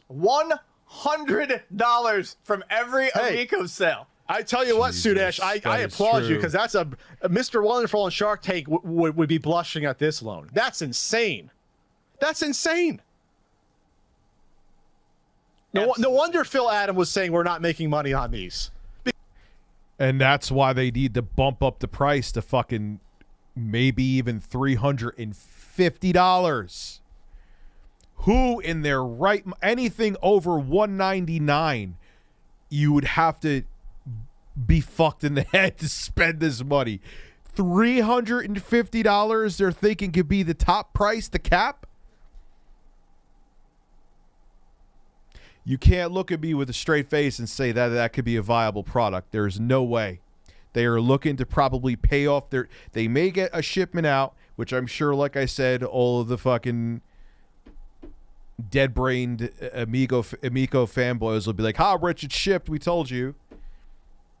Hopefully, and then that's it. They're going to try to pay off whatever debt they can, and they will close up shop. That is all they can do. They are financially fucking frozen in time. Not in time. They're just gridlocked with debt because of this. Yeah, you're absolutely not losing. I mean, that's why you've got to raise the money. You're absolutely not going to make any money. $150 is probably what it's going to cost you at this point. How was this loan agreed to? It was probably Tommy needed the money or they were fucked that minute. Did Tommy sign off that? Not the board? I don't know. Was this the impetus for getting rid of Tommy on the board? That's insane. How could you... That is a loan of desperation. Anybody with comment like, you just shut down shop before you take that fucking loan. That was 2021. Oh yeah, so yeah, I mean, maybe. Yeah, that was 2021. Yeah, I mean that was 8 months ago. That's such an insane deal. That was about 7 months ago, roughly. If there's one thing that people talk about from this, I really want people to talk about this. Get this in front of the investors. Look at how little of a chance this has of generating any profit. This entire thing is them trying to save their business, and it doesn't read like anything is going to work. This whole document is incredibly negative. They're telling you in this document that $10 million probably... It's swimming in debt. It technically isn't bankrupt yet. Is only going to keep the company shambling along for another 7 to 9 months. Yeah. They have enough money to operate 1 or 2 months if they don't make anything. Yes. They have $500 cash on hand. They have $7 million in debt. 500,000. 500,000. Yeah. I just come at me. Spin this. Tell me how this is. Tell me how everything was always fine in La La Land. It's got a point. Explain it. Explain how any of us are wrong here. Explain, even if it ends up being the most amazing piece of hardware on the planet. Explain how they could get out of this financial hole.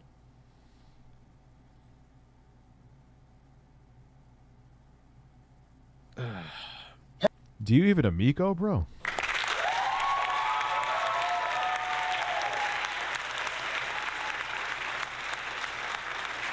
Hey, cotton in. Fuck you.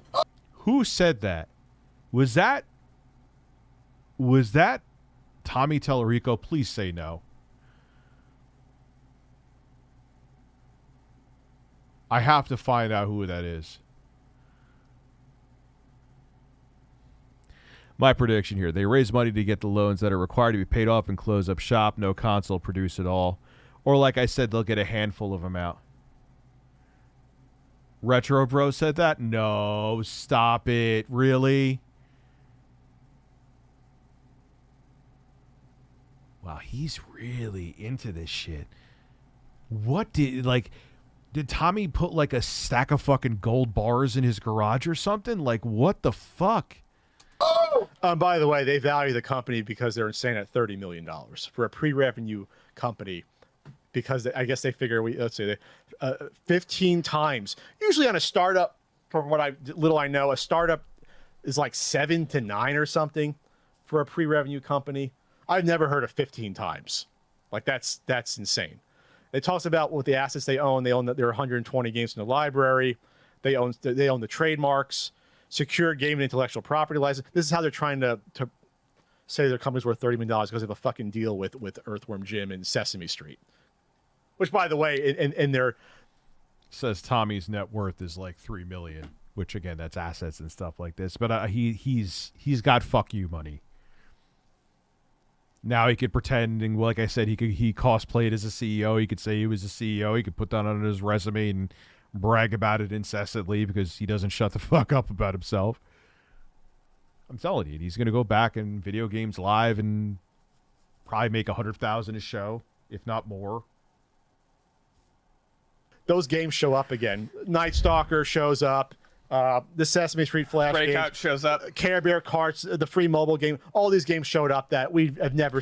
Jacob, how did it get this bad? It didn't have the proper direction. Tommy is not CEO material. He lets his emotions get in the way. He lets his ego get in the way, and he makes emotion-based decisions. And he's not good for PR either, public relations. He will fight with you on Twitter. I don't know why it took him this long to say, yo, Tommy, you need to step down. Again, if he is having, if there's something kind of family issue going on, of course, I wouldn't throw that at him. But even if that was truly the reason, I'm not saying there isn't something going on in his life, but there's many people who have things going on in their lives who don't step down from their leadership position. All of this, that's just, like I said, the appetizer earlier when I first started this stream. That's nothing compared to what we're finding out here. We're seeing most of these working on Amico. We know they're not being worked on. It's smoke and mirrors. Oh, they're talking about their Karma Gaming engine and that could be proprietary. It's not. Tommy said it's bullshit in a fucking live stream. He even said it was bullshit in a live stream. I wish people would with all these people who will keep finding out about like the Amico stuff and doing these videos. They got a lot to catch up on. That there's other stuff out there. Like these are things that need to be brought to people's attention. Like Tommy flat out saying that karma's bullshit. The board member taking out that loan to me says this. It says that at the very best, they're going to get out. They'll make about $6,000 or so. They'll get that money out. I mean, that'll get done. We're going to shit out 6,000 of these, and I'm going to get my $100 for each to get my money as well as the interest back. That's owed. That's owed him. Yeah. The 202. Yeah, they're locked in with that. 1,000 is owed to him, no matter what. The company tries to declare bankruptcy. They're indebted to Sudesh there. Besides that, but he sees the writing on the wall. Sudesh. Yep. If a board of director wants that predatory loan to kneecap the fucking business before it can get off and yeah, he sees the writing on the wall. He's like, yo, all right, fine, you need a loan, but this ain't gonna go anywhere. I want to make money off of this loan alone. I don't give a fuck about the product. The product is bullshit. Running, that's all you need to know. You are kneecapping the business. Yep. By strangling all the money from it. When the documentary is made about this, I want to know how the fuck that loan went down. You mean what? Translation: when Crobecap makes the video. I don't know if you watch my shit, Crobcat, but the day that they close up shop, you better be editing. Because this is going to make the Ouya seem like a raging success. And how that was agreed to. Yeah. I would love. Did Tommy not know he was signing that loan? Or Nick Richards, the CFO, is responsible? What happened with that loan? I have never seen anything like that. This is insane. So, I'm going to finish. If anyone wants to know, the PPP has not been forgiven yet. The PPP loan of about $200,000 has not been forgiven yet either.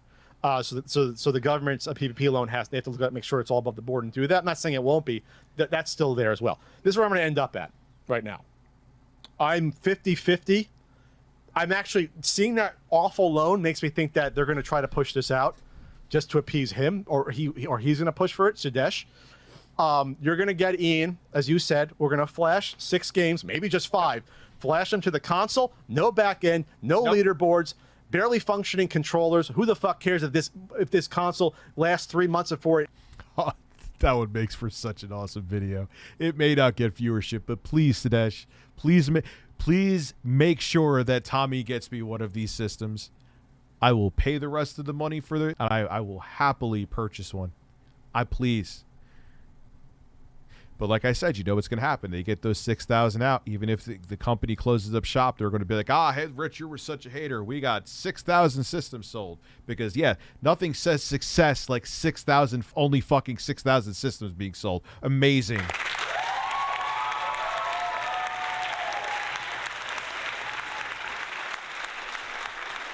It crumbles in your hands, and ship it out to the people, and that's it. That's another thing, and I'm not going to say I'd bet money on it, but I think at this point the likelihood of seeing a backend, a cloud-based backend, not going to happen, because everyone who's sitting there, you read this, you know that this company has no future. This company has zero future. They're not going to spend all that money on building that backend just to have to. Who is going to spend money on building an infrastructure for this?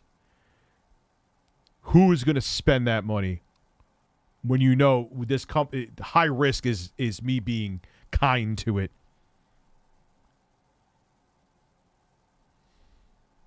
Shut it down. Yes. They're going to use that 32% or whatever. That's going to go towards these loans. It's going to go towards loans. It's going to go towards getting 6-7 games finished and thrown on a console. And you are going that are going to run at like 22 frames a second too. To have an Amico plug and play. That'll be a paperweight because you're going to be sick of it, and no customer support if something happens with your console or if the controllers go bad. Oh, there's not going to be extra controllers just floating around. Oh no. Like you're going to go into a game. Hi, can I have an Amico controller? Sure. It's next to the. It's next to the unicorn we have in the back, taking a shit on Gabe Newell's chest.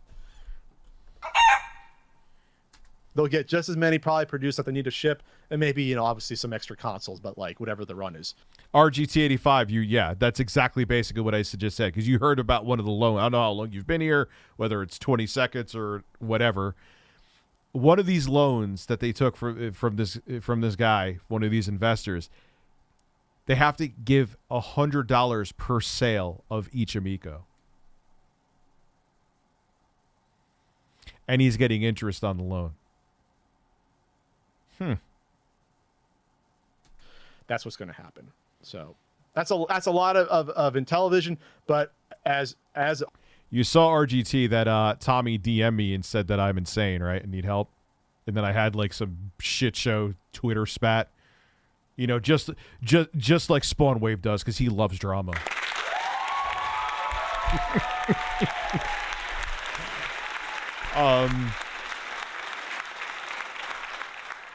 Yeah, and it's incredible, man. Tommy was hoping that, well, he did it for his ego too, but I think he was hoping that his echo chamber of these smaller YouTubers would like help be like free press for him. Did not work.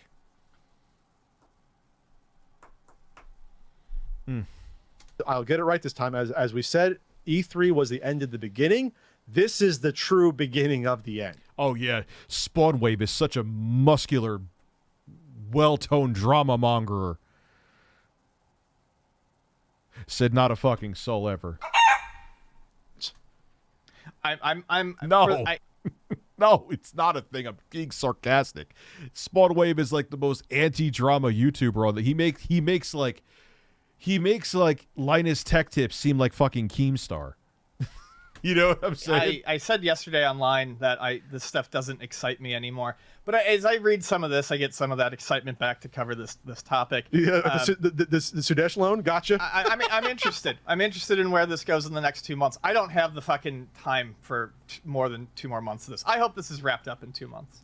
I'll finish on the Start Engine investors seem, unfortunately, probably a little more knowledgeable than poor Holly and her cute little poodles that lost $1,000 that could have went to her grandchildren or nieces and nephews. Which is strange that they are more knowledgeable because they have an abysmal rating, like I said before, in the Better Business Bureau of a D+. Who in their right minds would use an investment website or service that has a D+ to it? That is one you run fucking screaming from like your hair is on fire. Or my ass hair would be for me because I have no head hair. They should have RGT85 on an Amico stream. I would love to hear like the entire community's take. That actually would be a good idea. Like have a whole bunch of people on and just get honest takes. And I'll get people that are like the exact opposite of me, meaning they're not assholes. Yeah, we should do that, man. Get John. I'll get everybody. What are they at right now? Probably 35,000, something like that. This is also the way the Start Engine does it. You get like bonus shares if you get in right away. So this is like the time where people should be running to do it. Where are they they're at 32,000 remember recorders. The comments though, they're a little bit more savvy because they, unlike the people in our public, they're reading the filings. It's actually still at 53. It has not moved for the time of this stream. In this event, Amico is not sustainable, bankrupt by Q4 2022, as stated above. With this round of investor shares transfers shares to FIGs. So they're basically asking, like, we know this is going to be not sustainable. We're going to get shares. Will this be transferable to whoever buys you out, or to shares in FIG themselves? Because FIG can, when you invest in FIG Republic, you're investing technically that, not the actual investment. I thought this was a great concept. This comes from Peter. And I invested in the revenue shares on Republic and pre-ordered the Amico wood grain, but I always thought it was a meh concept that I was willing to give a chance. That chance is come and gone.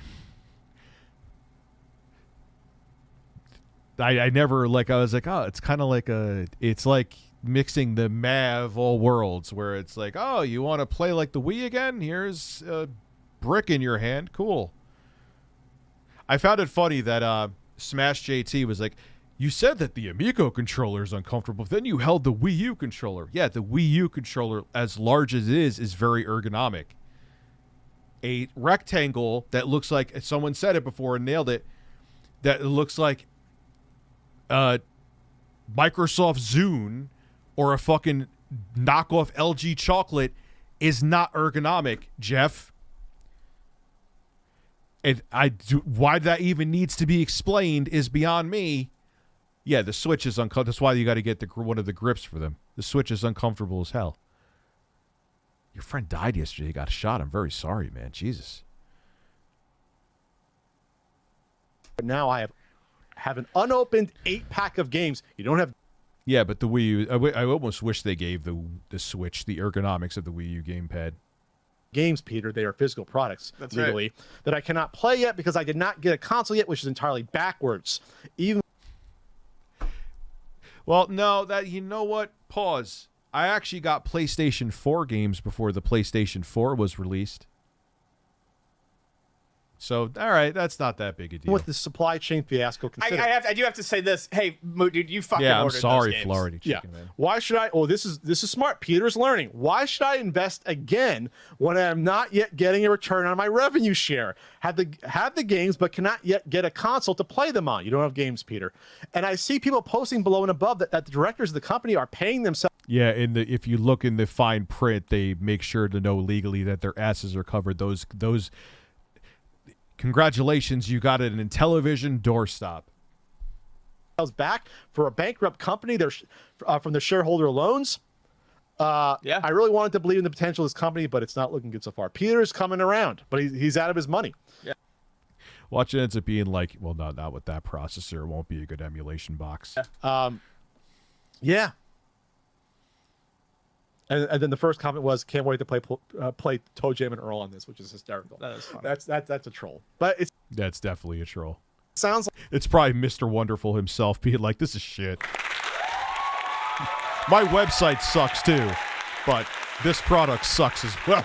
Like the Start Engine is a little bit savvier investors from the comments I see so far. I think just the fucking word's getting out finally.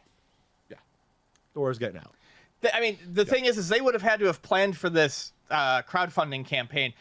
This didn't launch yesterday in response What thing is great? Who is? I want to get an Evercade. to the CEO news. The CEO changing news just hit at a really bad time for them. Everyone, it's news like that comes out. Everyone quickly becomes aware of them again, and it gets this. It doesn't look good. It looks awful.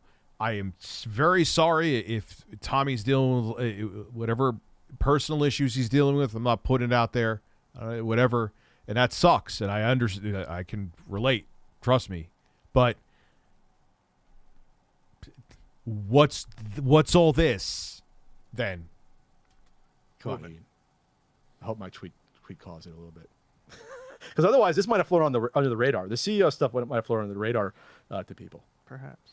Yeah, dude, the RGT. I just said I'm going to purchase the RGT 85.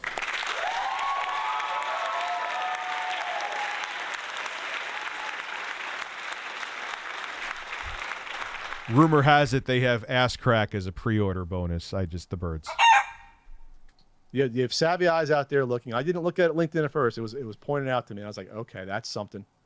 That's something, Ian. So, all right. Beginning of the end.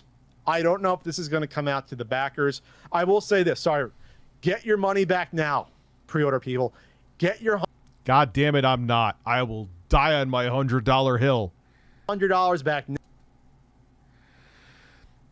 You could buy people's videos. Well, luckily my videos are shit. No one wants to buy them. I'm very sorry to hear that, Jay Sargent. Everyone just has wonderful news today. I'm being sarcastic, but I'm very sorry to hear that. Only Soulja Boy can save the cup. Yo, he is awful for PR too, but he's so ridiculous that it may make it entertaining and it may actually help him in the end. They may actually literally somehow help their bottom line in the end. It would be a shit show, and it probably wouldn't, but... Now, because there's no guarantee, and this company, in a few months, ain't going to have money to give you back anything. If you want your pre-order money back in 3 months, you may not... There'd be no capital left to do it. That's not a scare tactic. That's the reality based upon the filing. They're out of money. Get your $100 back now if you want it back. Nope. You should. I'm not going to. Why? Because it's free real estate for me. Even though 20,000 people at most will watch that video, but that's okay. I need closure to this. Get it back. It has been an emotional roller coaster for me. I want my Amico. Your money was used to keep this company afloat and for marketing materials for the next round. Oh, we got these pre-orders. Now we can 2,600. Now we can do Fig. We got some more there. Now we can do Republic. That's how this has been daisy chained along. And it all happened with the Founders Edition 2 years ago. That's where this madness really started with it. Well, that was a heartwarming story. I'm going to go take a leak and I'll come back. Just when you think oh shit! News no. We have been down this road. I am going to empty my bladder. Yeah, baked laser. Yeah, if you're gonna have, it's not because they're healthier. I mean, it's still a potato chip, but it's just, I don't know. Just you don't have 8 pounds of fucking grease. Microsoft buys Intellivision. File that under. I would see them buying Soulja Boy first at this point. Soulja Game, excuse me.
I didn't think it was humanly possible to piss as much as I did, but I did have an entire case of seltzer, and before this, I had a coffee too. Look, man. Well, I'll end with this. Damn, I've been going for 4 hours. Told you we had a lot of family fun to discuss this evening. One, I don't have a hate boner for the Amico. Why? What would it serve me hating on it? If anything, like I said before, if this was a pleasant surprise product, kind of like the Playdate or analog products, that would be where the free real estate is. So what would be me hating? Oh, wow, this thing looks like shit, Rich. Hey, it is shit. Pretty much confirmed. Okay, I'm not watching your video. Who gives a fuck?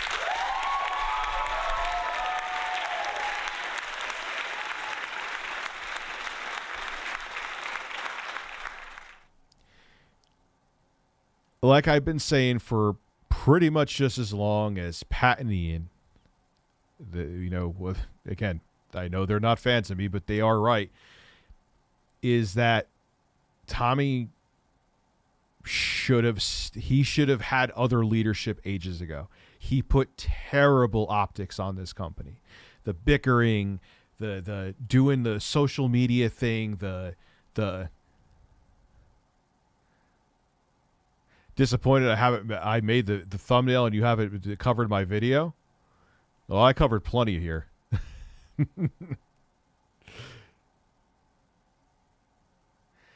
Yeah, no, there was the thing where they had the artwork. I think that kind of was what made the shareholders with Tommy when he had the ripped artwork for, I think, battle tanks. They had to put up the video up and down like 3 times.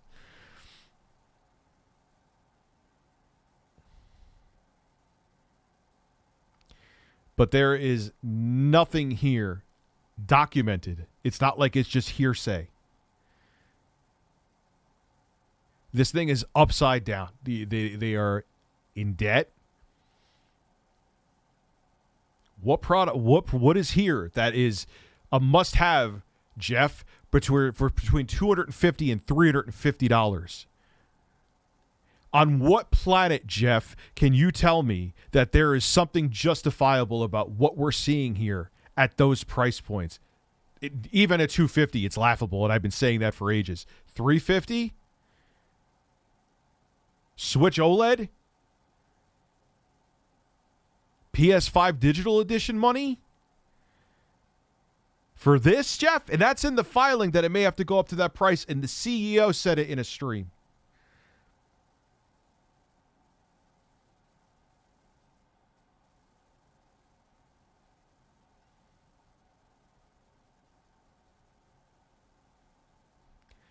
Anyway, can we get some? Yes, we can get some QVC goodness. I am Intellivision fatigued.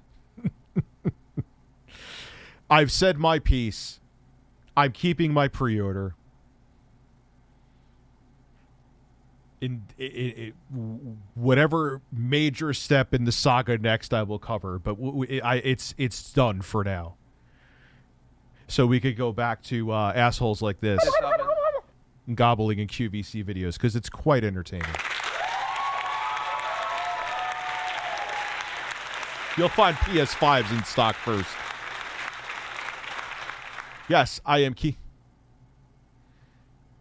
No, Jeff, I won't cover your video because I didn't know you put up another video, and it's been over 4 hours that I've been streaming, dude. But thank you. I've covered Retro Bros videos in this stream. So believe me, I assure you I'm not afraid to cover your video.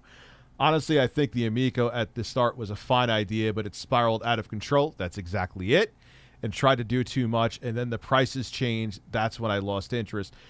And like I said, too, Tommy, how he was handling publicly what he was doing on social media and all the other, it was just awful.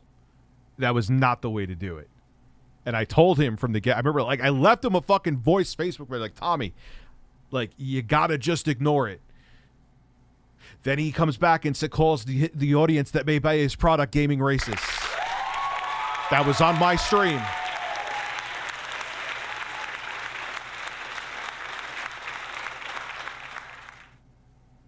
Anyway, what it. So, Have a great evening, everybody.